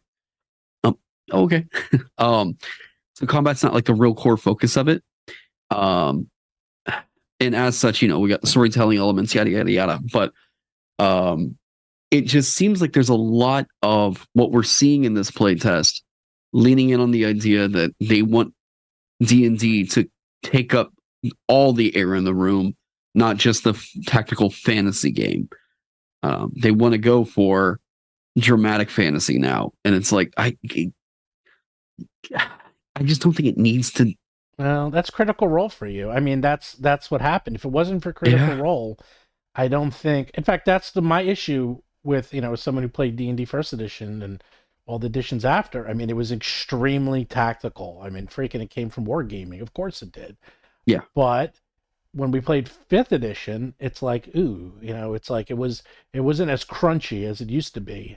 And it's fine, but it just wasn't as crunchy. And I think they're going to go even less crunchy. They're just, which is, if you I don't feel like the changes of the rules are making it that rules light. But I do agree that they are definitely shifting towards having D&D mean something different. But I'd go more towards what you were saying in some of our prior episodes, Stephen, where they're shifting towards wanting D&D to mean the brand D&D. Oh, yeah. To focus on the brand and the value of the brand of what it is over like getting too worked up about what the actual definition of the product is. Yeah, in seeing like say I just saw Brent M's comment, Critical Role proves that D&D doesn't have to be just tactical combat, but nothing that they're doing that is the drama of Critical Role is fueled by D&D the game. That is all fueled by the improv and the storytelling of what they're doing at the table. And they've moved away from D&D heavily. Yeah. They're like, they woke up to, hey, we don't need D&D to do what we're doing anymore. We don't need to pay them a percentage of our profits, and we should make our own game and call it that and use that game system. That probably do a lot better. And, and WotC realizes that, and they're worried because a lot of people came to D&D because of Critical Role. I mean, Critical Role sold out Wembley Stadium, for God's sakes. I mean, did you see those pictures? It was insane. I was like, I saw the pictures. I'm like, there's an entire stadium filled with people cheering on people playing Dungeons and Dragons or Critical Role playing a fantasy role-playing game. I was like, what planet are we on? Where am I? The only other time I did not see these pictures. Oh yeah, have you seen those pictures? What? I know, it's insane. And it sold out in like, I think it was 10 or 20 minutes. It sold out. It's just amazing. I mean, it's like, oh, sorry, it wasn't Wembley. It was the Annex. Okay. Yeah, it's still impressive. It's like 20,000 people. Okay. Wembley. Wembley, you were right. I see the pictures right here. Yeah. Like, whoa. Yeah, it's okay. Nuts. But the point is, they are very popular. And this actually was the issue I had with, by the way, Faster Purple Worm Kill, is like, the combat is not the reason that people like Critical Role. That's part of it. They like the characters, the story, the combat as an accent to the overall story plot and storytelling. Faster Purple Worm Kill there was a lot of combat, and it's very clunky. It's very hard to make combat fun and interesting. And the reason HarmonQuest succeeded is because they had freaking cartoons that literally looks like the same people who did Rick and Morty. And I was like, it's Rick and Morty cartoons of people fighting, and it looks great, and it's fun, and it's entertaining, because that's what you're watching. So yeah, Wembley holds 90,000, and this side arena only holds like 10, 20,000. It doesn't matter. If you told me that you would sell out 100 people, if you said, I'm going to charge money for people to play Dungeons and Dragons and you watch them, 10 years ago I said you couldn't even sell 100 tickets, even if you're at Gen Con. It's just not something it's just not interesting. I mean, how interesting is it to watch people play D&D? And obviously it's turned into, all this has turned D&D into something it's not. It's not a tactical combat game anymore. It's trying to be this fantasy. I mean, it still kind of is, but 5e is also very easy, so you don't need to be as tactical. But I think it's the spectacle of D&D is something that is unlike what the game itself is. And like, you know, yes, there is whenever we're just talking about D&D, if we're just talking about D&D 5e, to put it like objectively as like simple as possible, it is a tactical war game engine. And people, whenever they are doing the, you know, the improv bits of we have this other aspect of the story going on, that engine is not quote unquote being played. Really, it's taking an aside. And if we're just talking about what the game itself is, and we separate like, okay, so if I think like when I'm playing D&D, it's whenever the rules are creating this moment or whatever we want to say. We're actively engaging with the rules to determine outcomes in the situation or whatever. The role play side of it, the improv side of it, and all that stuff is like that's not really something that the game itself says. Here's how you do that. You know, it's not dictating how you do that. It's just saying that, or like in this moment, whenever you turn to your friend, you get this many points if you say these words. No, it doesn't do that. TTRPGs just don't do that. But yeah, it's if we're just looking at like what the game itself is, people play it in many different ways, but the system itself is a tactical war game. And that's what I'm trying to get to the heart of. It's like D&D 5e is a tactical fantasy war game. And Steven just said that it wasn't. And you're saying that it is. I think that it is. And it has other pillars that attempt to bring in other parts of the game as well. But they're clearly not as high of a percentage of the rules. And you know what? Pathfinder, many others also like that, spend more of a percentage of the rules on the combat than on the non-combat. I think the thing that we're seeing right now is, at least for the future of this D&D 2024 or whatever, is a lot more bleed over of, I think the design team really thinks that every class needs to have as many skill proficiencies or as much of a hardcore like interaction or exploration pillar as something like the rogue or the bard. And they're kind of missing out on the idea that like people just like playing a dude with a sword that hits stuff. That's what happened to 4th edition, by the way. That's exactly what happened. Everyone played the same because they had to make sure everyone had the same amount of skills and abilities and stuff. I think that making sure everyone could do something outside of combat is different than the philosophy of 4th edition, where everybody had the same number of per day, per encounter, and at will abilities, and it was super duper parallel in structure. Well, here's my thing. I do think it's still a tactical war game, but here's my concern with D&D 2024. Those people, the amount of people who have fun playing a tactical war game versus people who just want to sit around and tell funny, goofy stories. I have a feeling the audience is just a tiny bit bigger that just want to tell stories. And they just don't care that much. And D&D is trying to be everything to everyone. And you can't. It tries to be a kitchen sink system. You just can't. And it's trying to do that. I think the main thing is something that is difficult sometimes for D&D fans, can be for Pathfinder fans. Look, I wrote a lot of Pathfinder 2e, but this is true for Pathfinder as much as for D&D, which is for a lot of people who play a very heavy system that covers a lot of different aspects and pillars, a kitchen sink system, want to have a system that's the best at all things, and there is no system that is actually the best at everything. There just isn't.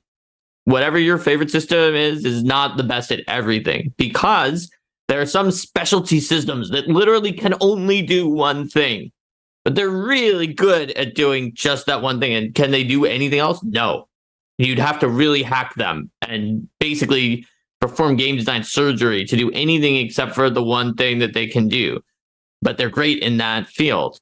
But that a lot of people don't want to have to learn 20 RPGs, each of which is good in one thing. So they're like, well, we'll do well enough by picking up one RPG that can kind of do everything. And I think that is almost the obvious market niche for D&D to hold, is that niche, because that's the one that people will have heard of first from the brand name. Like, I think it would be foolish for D&D to try to be the best at one thing and not be able to do anything else, just because of where it stands in terms of being a gateway, in terms of being a brand. That being that kitchen sink, I actually do think is smart for them to do. And it's never going to be the best at those other things, but it makes sense to try to cover them so that they can pull in people. Okay, here's the problem. I completely agree.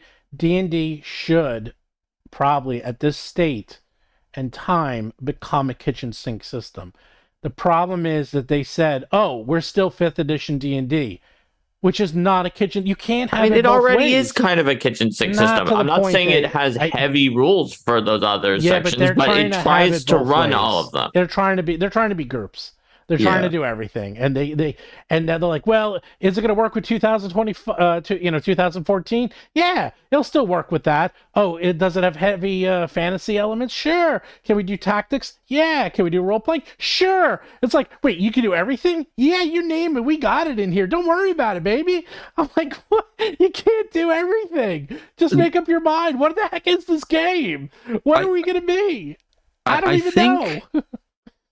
I think that, so to me, the interesting thing is honestly, like, what territory is it trying to cover, and does it do like okay, so the interesting thing would be like OSR games try to tackle the situation differently than D&D, like 5e does, wherein D&D is trying to cover up, or 5e, or like a lot of modern systems, I think Pathfinder even as well, are doing things like, we need to come up with a skill for any situation that's going to come up.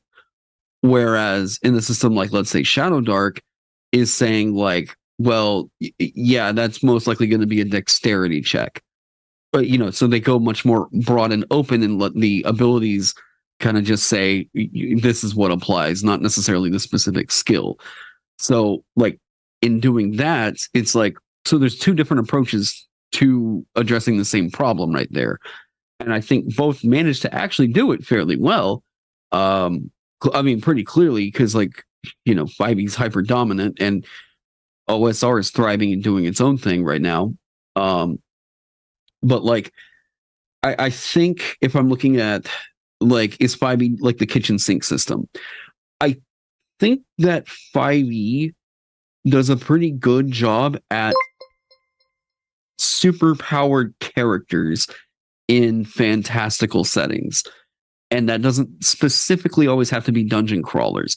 I actually don't think 5e is really good at doing dungeon crawlers, but like, but it can do a dungeon crawl. It can do it. That's what I'm talking about the kitchen sink. It just has to be good enough to do all of the things to kind of get that across, rather than being the best in class at one thing, but not able to do certain other things. Yeah. Yeah, but then that's the whole... That's the weirdest part. It's like D&D used to be the gold standard, the best of the best at what they did, and now they're like, yeah, we're the best of the best. Like, they're going on and saying how no one's better than us. We are the gold standard. We are Dungeons and Dragons. Well, they're not Steven, anymore. It's the world's greatest role-playing game. What are you talking about? Game. But it's not anymore. There's Did you not read the book? But you know what I'm getting at. It's like, they're just not anymore. There's too much competition out there, and there's a lot of people doing it better. And by trying to be good at everything, you're good at nothing. By the way, it doesn't mean you're not good at anything. It just means you're a jack of all trades, but master of none, right? Exactly. But that's a very reasonable build in an RPG that could work.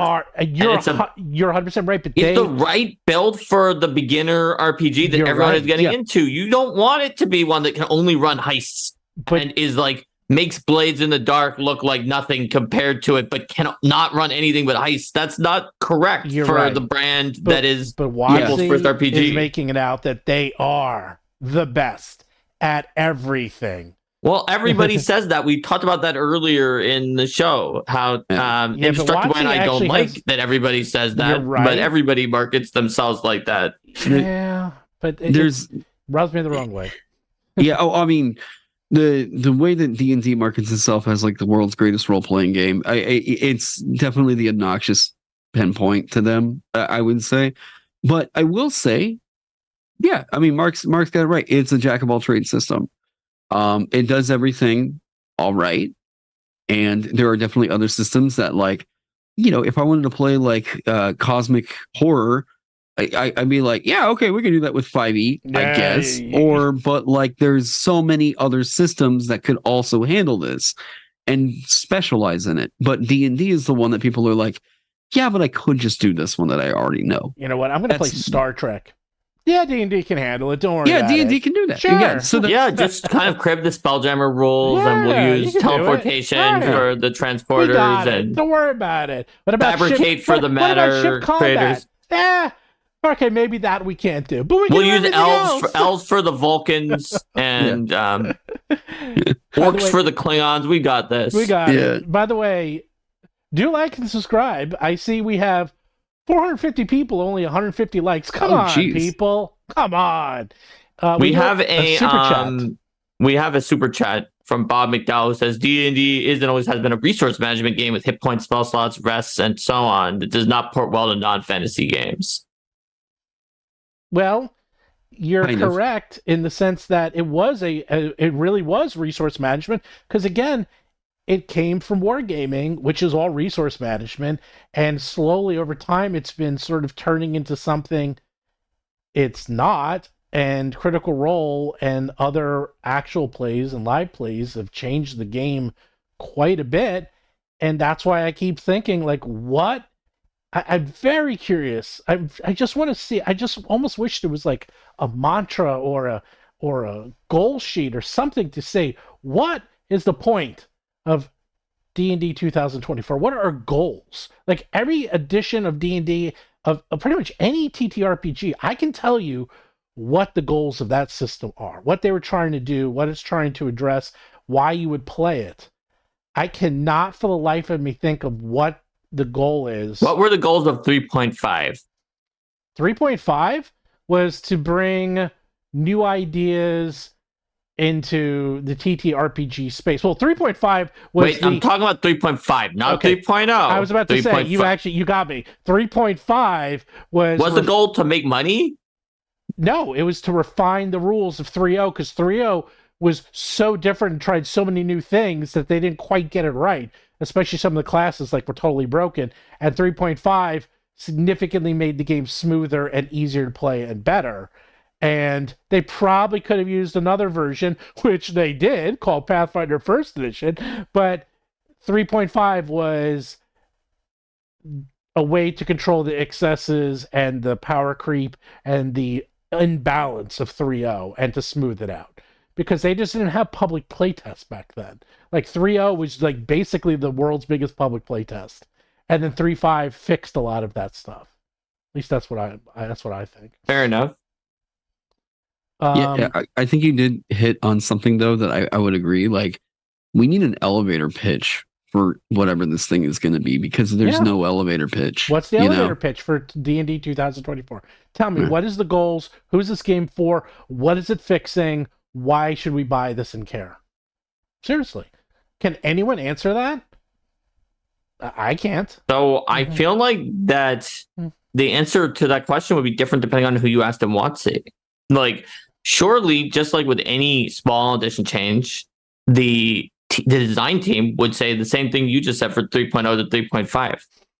They would say, because I've been on a design team. Look, we definitely had things when Pathfinder 2 came out that we were like, oh, we could have changed that we only thought of after it was too late. So, like, some of those are in the remaster, right?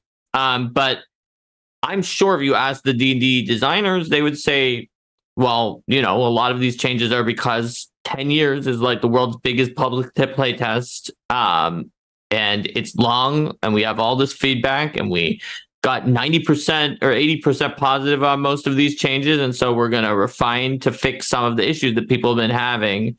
with the books. So it's there to get some things right that we messed up before. I'm sure that that's what they would say.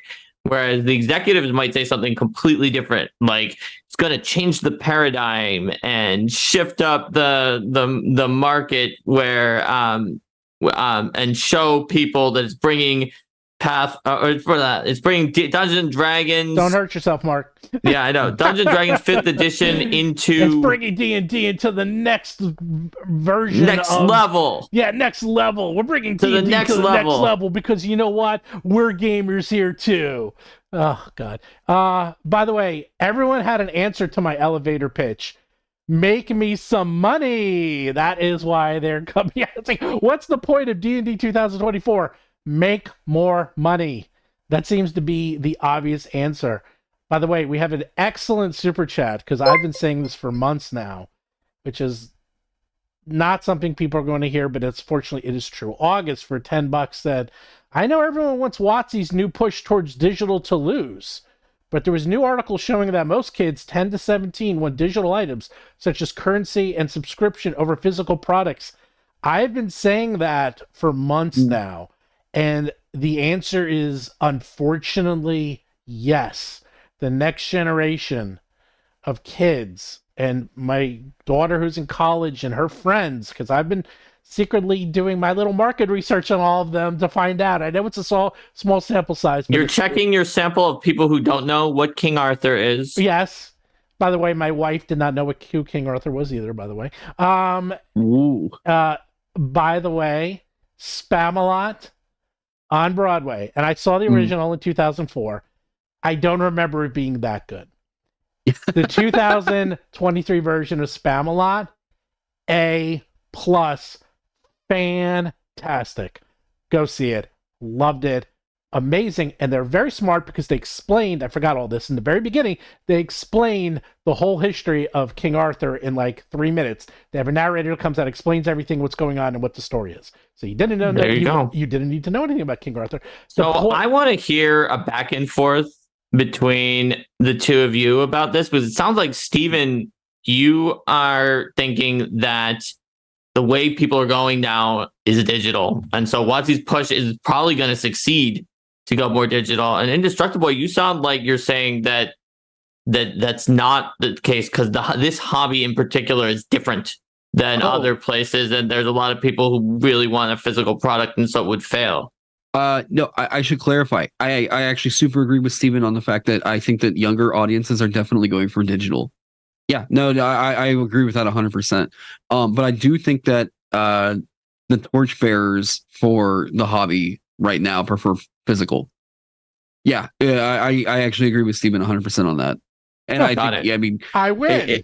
Yeah. We wait, Stephen. Yes. No. You win, but so does he. Yeah, but so do I. Oh, it's a tie. The thing is it's a weird. It is interesting to see how my own kids and my kids' friends, and even, because some of them are adults now, and I'm talking to them. You're young adults, but they're adults, and they're starting to get jobs, and they like having digital content to them.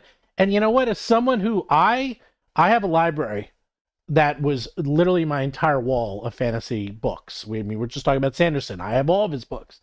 But you know what? The very first Kindle book I ever bought was The Way of Kings. Because that thing is a monster. It's 1,400 pages, baby. Yeah. And it's a heck of a lot easier to read that book on my Kindle, on my phone, wherever I am, when I'm traveling, than having to carry around a book the size of my freaking arm.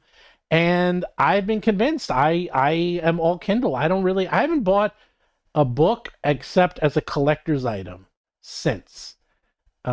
Except for, that's actually not true, I literally just bought. Oh, So You Want to Be a Game Master. I've heard nothing but really good things about this book, so I just bought this by Justin Alexander because everyone's talking about this book. But the point is, books are going to become collector's items. They're getting very expensive. A WotC book is now $70. Okay. And Paizo also announced their books are like $50, $60, $70, $80. And that's just what it cost. I mean, trust me, I know. I'm talking to the printers. Yeah, it's like that's what it costs to make that kind of a book and to pay back for the art and writing too, and the shipping and all that. And yeah, I was about to say logistics. Yeah. Oh my god! You know how much easier it is to fix a PDF than to like fix a print run. You don't have to tell me. In fact, last night, someone wrote us and said, "I found a mistake in your book," and I wrote to Mark. And it's like, we found the mistake and we fixed it in the InDesign. We did. I just didn't put out a new PDF. But we already fixed it in the InDesign. I did put out a new version last night, version 5 of the book, and see how easy that was. Well, it was especially easy since the InDesign already had the change, but it would have been easy either way. Yeah, I had an InDesign file that I sent it off. Everything was all good. I approved the print and everything. But what I found out was like months later, it didn't export the font for the italics. It exported the font into the PDF, or embedded the font. Sorry, it embedded the font for the regular body text. It didn't export it for the italics. And whenever I got it, the characters, whenever I went through and hard set it for italics, they seemed fine. But whenever the character styles tried to auto do the italics, it just didn't know what to think. Yeah, I've seen that. I was just like, cool. Okay, well, that's technically an error, but do I recall the entire print for that? You know, like, anyways. So wait, we have a couple of quick questions. First, do I have the Battlezoo books on my Kindle? All my Battlezoo books are released as PDFs. So I actually do have a PDF reader. I do have them on my phone. So I read them on my phone all the time. But I also have them right behind me. But I'm a publisher, so I'm a little different. I have all my books. I need to look at them to make sure they're printed correctly. And I literally have a room filled with my books. So I am not the best person to talk to on this. But I also see people here saying, I refuse to pay for subscriptions. I agree as well. And that is why you can have it both ways. I mean, like, we print books, but not all of our books are printed, okay? We do some digital-only content, but that stuff we give out as PDFs, and I'm constantly updating them. I literally just updated one last night to version 5, and that book has been out for 2 years, so I'm always updating them, especially, you know, to make sure everyone has the most up-to-date version with the most up-to-date rules.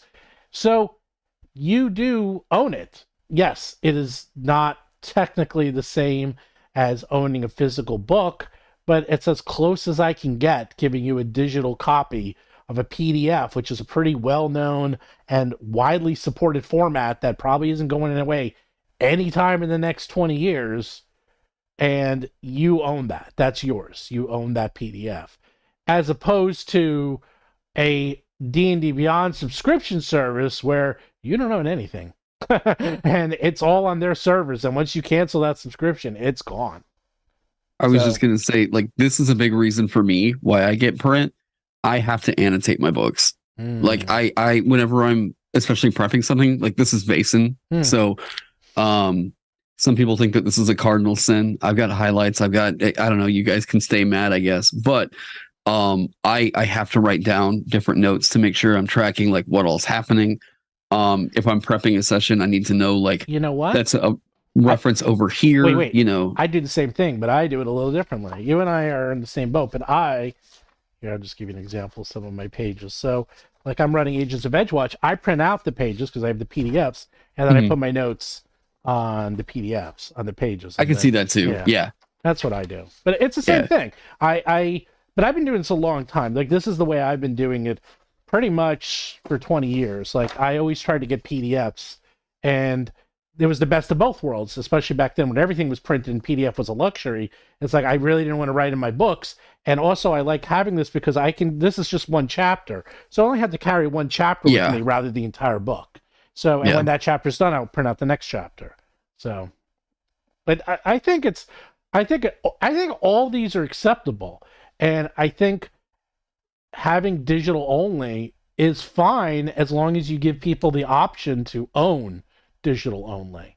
Yeah, Death Angels brought up my biggest critique of it is what happens whenever the server shuts down. Right. Oh, that happens all the time. You don't own it, really. You're borrowing it as long as under the agreement of, I'm trying to think, wasn't there like a game that famously shut down that had something like this happen? Well, video games happen. This happens constantly in video games. I felt like there was like a recent one that like caused a lot of people that spent money on loot boxes or whatever that shut down. I don't know that it was Overwatch. Oh, well, but... yeah, no, it wasn't Overwatch. It was the other one. It was the was it like a Diablo? Battlesuit. It was not Battlesuit. I keep saying Blizzard Heroes. The Heroes. Heroes of the Storm. Yeah, Heroes of the Storm. Okay. They basically are shutting it down, and like people are pissed. And I mean that will happen. But that happens all the time in the video game world. These games are designed. If you ever get anything in a video game and you ever get a DLC, you don't own it, and you just have to remember that. And in my mind, as long as you are come to that conclusion and realize that you are just borrowing it, and as long as you have fun with it while you have it, I think it's okay. The problem with books, versus Heroes of the Storm or World of Warcraft or StarCraft, any of these, it's like those are almost intangibles. They're video games. They exist in the ether to begin with. But a book is a book. It's a physical object. It's been around for thousands of years. It's something that we tangibly hold and use and learn from, and you've been doing it since you're a kid in school, which, by the way, is changing because all my kids' schools are now paperless. But the point is, there was a time where you always had a book and you felt like you owned it, and that was knowledge. And there's a reason why printing presses were illegal in Russia for like 500 years, because they didn't want people to learn and know things and be able to print. And that, I think, is unconsciously the thing that people are scared of, whether they know it or not, is that by giving someone else the control, they can't even trust their own memories. I don't go off on a tangent, but think about Disney. Disney is changing the movies on Disney Plus. They're literally editing these movies, and you can't find them anywhere else because after this year, physical media is gone, baby. The D&D DVDs are not going to be made anymore. You're not going to be able to buy them in Best Buy. They're going to become collector's items. Weird. They're going to be very hard to find. So the only place you're going to be able to find things is online. And if WotC or Disney or Hasbro or anyone decides to change it, well, you're stuck with that new version. And this happened with Star Wars. You know how many times Star Wars has been changed? And there's like 4 core versions of Star Wars right now. 4! And they're all different. And it's like, well, which is the true version? E.T. they changed. They took out the guns and they put in walkie-talkies. Well, which is the true version? It's like these I can see the point, and the directors can say, well, it's my version. It's my work. I can change it.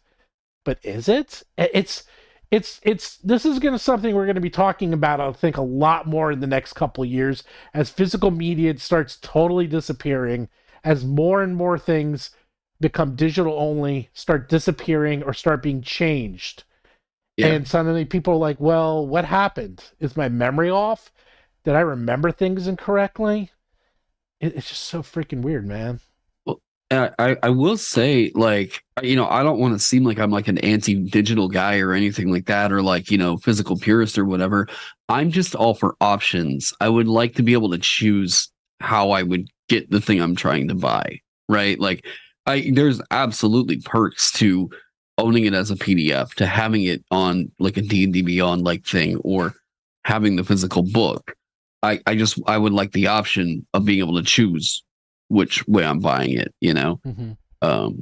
Like whenever it feels like we're being forced to take like one way that they want it, and then I'm like, oh, okay, well, that seems like it's going to hurt you guys worse than it's going to hurt me.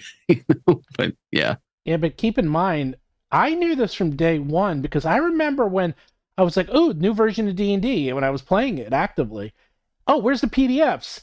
There's no PDFs. I was like, really? There's no PDFs? That's weird. And then I thought about it. I obviously have seen it since. I'm like, oh, they want control.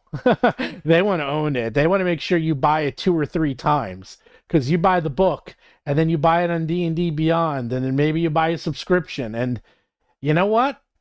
There's a lot of companies that do that. Nintendo is the king of that. Nintendo has you buy the same things 10 times. They're great at it. It's a viable way to do business, but I think, yeah, D&D Beyond and D&D 2024 is just a walled garden. That's, if you want the elevator pitch, we are trying to make a walled garden. We're trying to get rid of as many print products as possible, or repurpose print in a new, different way. We're trying to make as many people subscribe to us as possible. We're trying to make some of the older versions and games and editions disappear.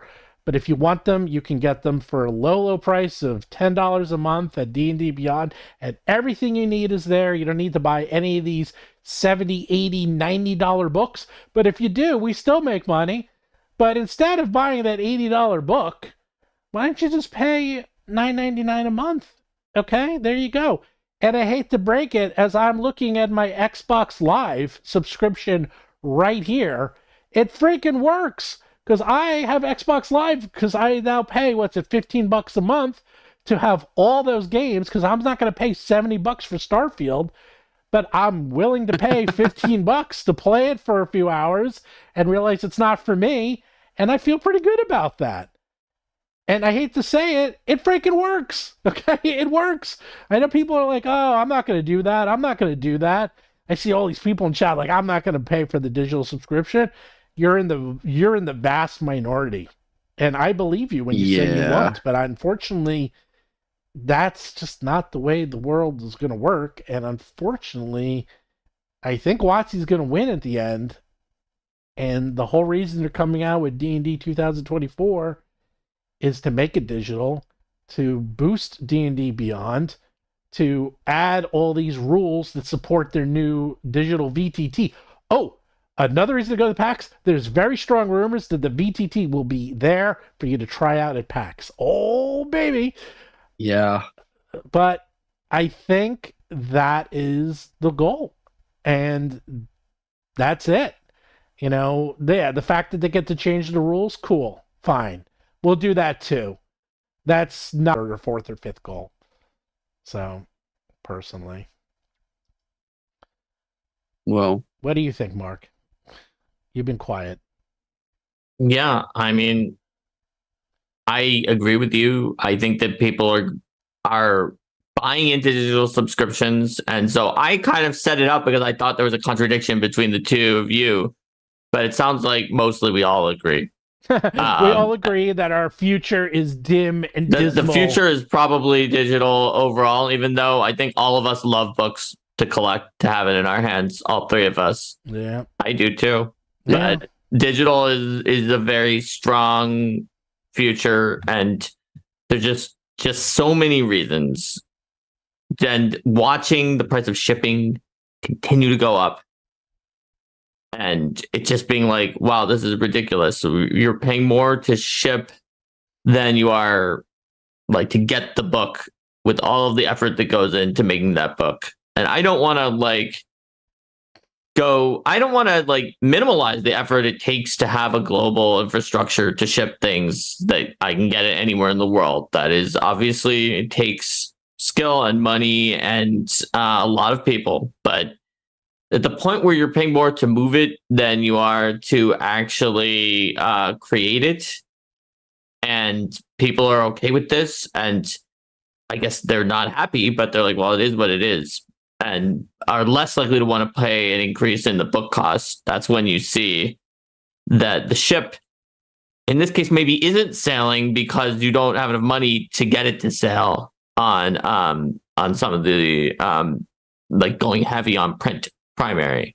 By the way, Tiger Ice says, I think, Stephen, you're in a different economic class where paying for a lot of subscription services is not a thing. Most people can't afford a ton of subscriptions. I completely agree.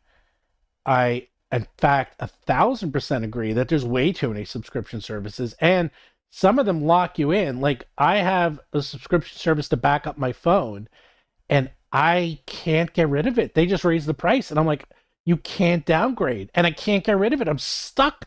Like, what am I going to do? Not back up my phone? I have everything on the freaking cloud. What am I going to? How the heck am I going to get it off?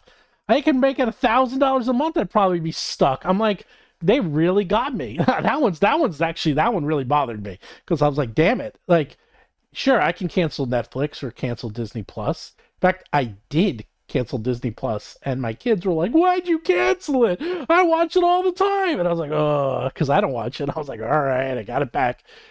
But Dungeons and Dragons is a lifestyle brand. It is a brand that people identify their entire self with.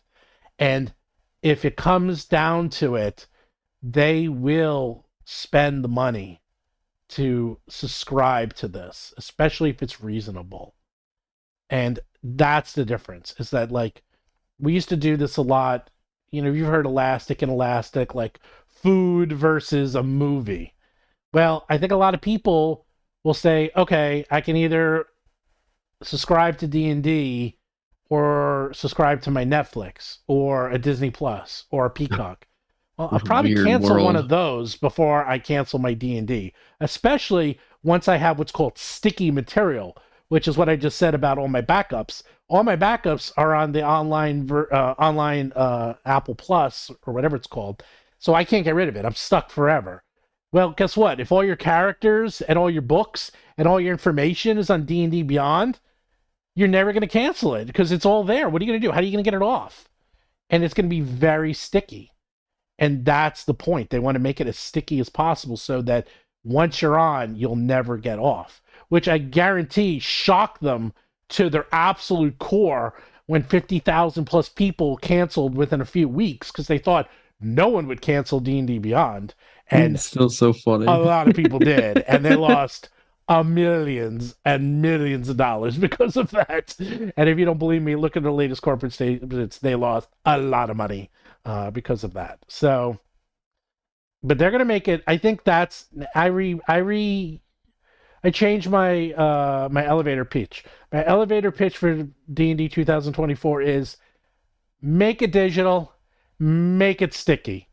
That is what they want this to do. That is the point of D&D 2024. There you go. That's a good thesis statement. There you go. It also sounds cool too. A good thesis. Make it sticky. Like, ooh. I like make it that. digital, make it sticky. That's it's a snappy catchphrase. Yeah. I'm on you all's channel, so I won't say what that immediately makes me think of. But hey, man. Hey, we said that yesterday. There's certain words you don't use. Yeah, you don't use sack. Yeah, sticky might be on there for the same reason as sack. But that is a marketing term because it's actually used all the time to try to make things have stickiness, or because they want things to stick around. So make it the Pandaverse. No Pandaverse. Well, I think we beat that one to death. I think we have said all we got to say. Yeah. And look at that. We still got almost no one left. I tell you, this new format works. Do like and subscribe. And I will be at PAX this weekend. If you see me, I'll probably be walking around Professor Dungeon Master most of the time. A few other people, maybe Ginny D, maybe Jess, who knows. But I'll be there. I'm probably going to be playing a lot of board games. So if you want to play a board game, let me know. Just want to hang out. I don't really have a schedule. I have a couple meetings, and I'm going to go to the D&D Beyond, the PAX Unplugged 50 Years of D&D Adventures panel on Friday. I think that's kind of it. Oh, I want to also go to the Faster Purple Worm Kill, and that is Friday at 7:30 to 9, and I want to see what that's all about. Maybe that will be fun. And there's actually a lot of people going to this. Like, everyone is showing up at this PAX. I don't know what happened. I don't know why this one became the big one, but it seems like the who's are going to be there. Except you're for hurting my FOMO. Yeah, you're really digging that knife in. There you go. well, don't worry. The two of us are both not going to be there. I'm hoping to come to some things next year if the situation is going well, although there's some like relative wedding timing that I'm gonna have to talk to Stephen about that around in early August that is gonna get potentially in the way, but we'll see how it goes. Yeah. I'm just gonna sadly like hang this from my microphone. Just like, Yeah, you can sell it off. Sure, people would want that. But yeah. well, the thing is like PAX is interesting because PAX used to be just board games, but it's sort of become a good mix. It's a nice convention because it's all board games, and now it's starting to become a role playing and board game convention. Origins is like just board games. Like there's some role playing, but there's no like sessions. But if you look at what they're showing and like all the things you could sign up for the panels, it's a lot of role playing. There's a lot of board games, and it's a really nice mix. You know, you get a Gen Con, it's almost too much. It's like it's got everything. God, Gen Con was just nuts. Yeah, Gen Con's like too much. Yeah. Too much. It was fun though. Oh, it's fun, and the best thing is that they have a very good board game area. They have a huge area for playing board games, and everyone there is like there to play board games. They have a system where you can either just join someone's game or teach people how to play or learn how to play. There's different flags you put up, and I know a lot of people do that now, but they're one of the first ones I ever saw that did that. So it's very well organized. And my last PAX, I played like 10 games I never played before and learned. So it's really good. But don't worry about it. What about you, Indestructoboy? Where can people find and talk about you? Well, so I'm here on YouTube as Indestructoboy.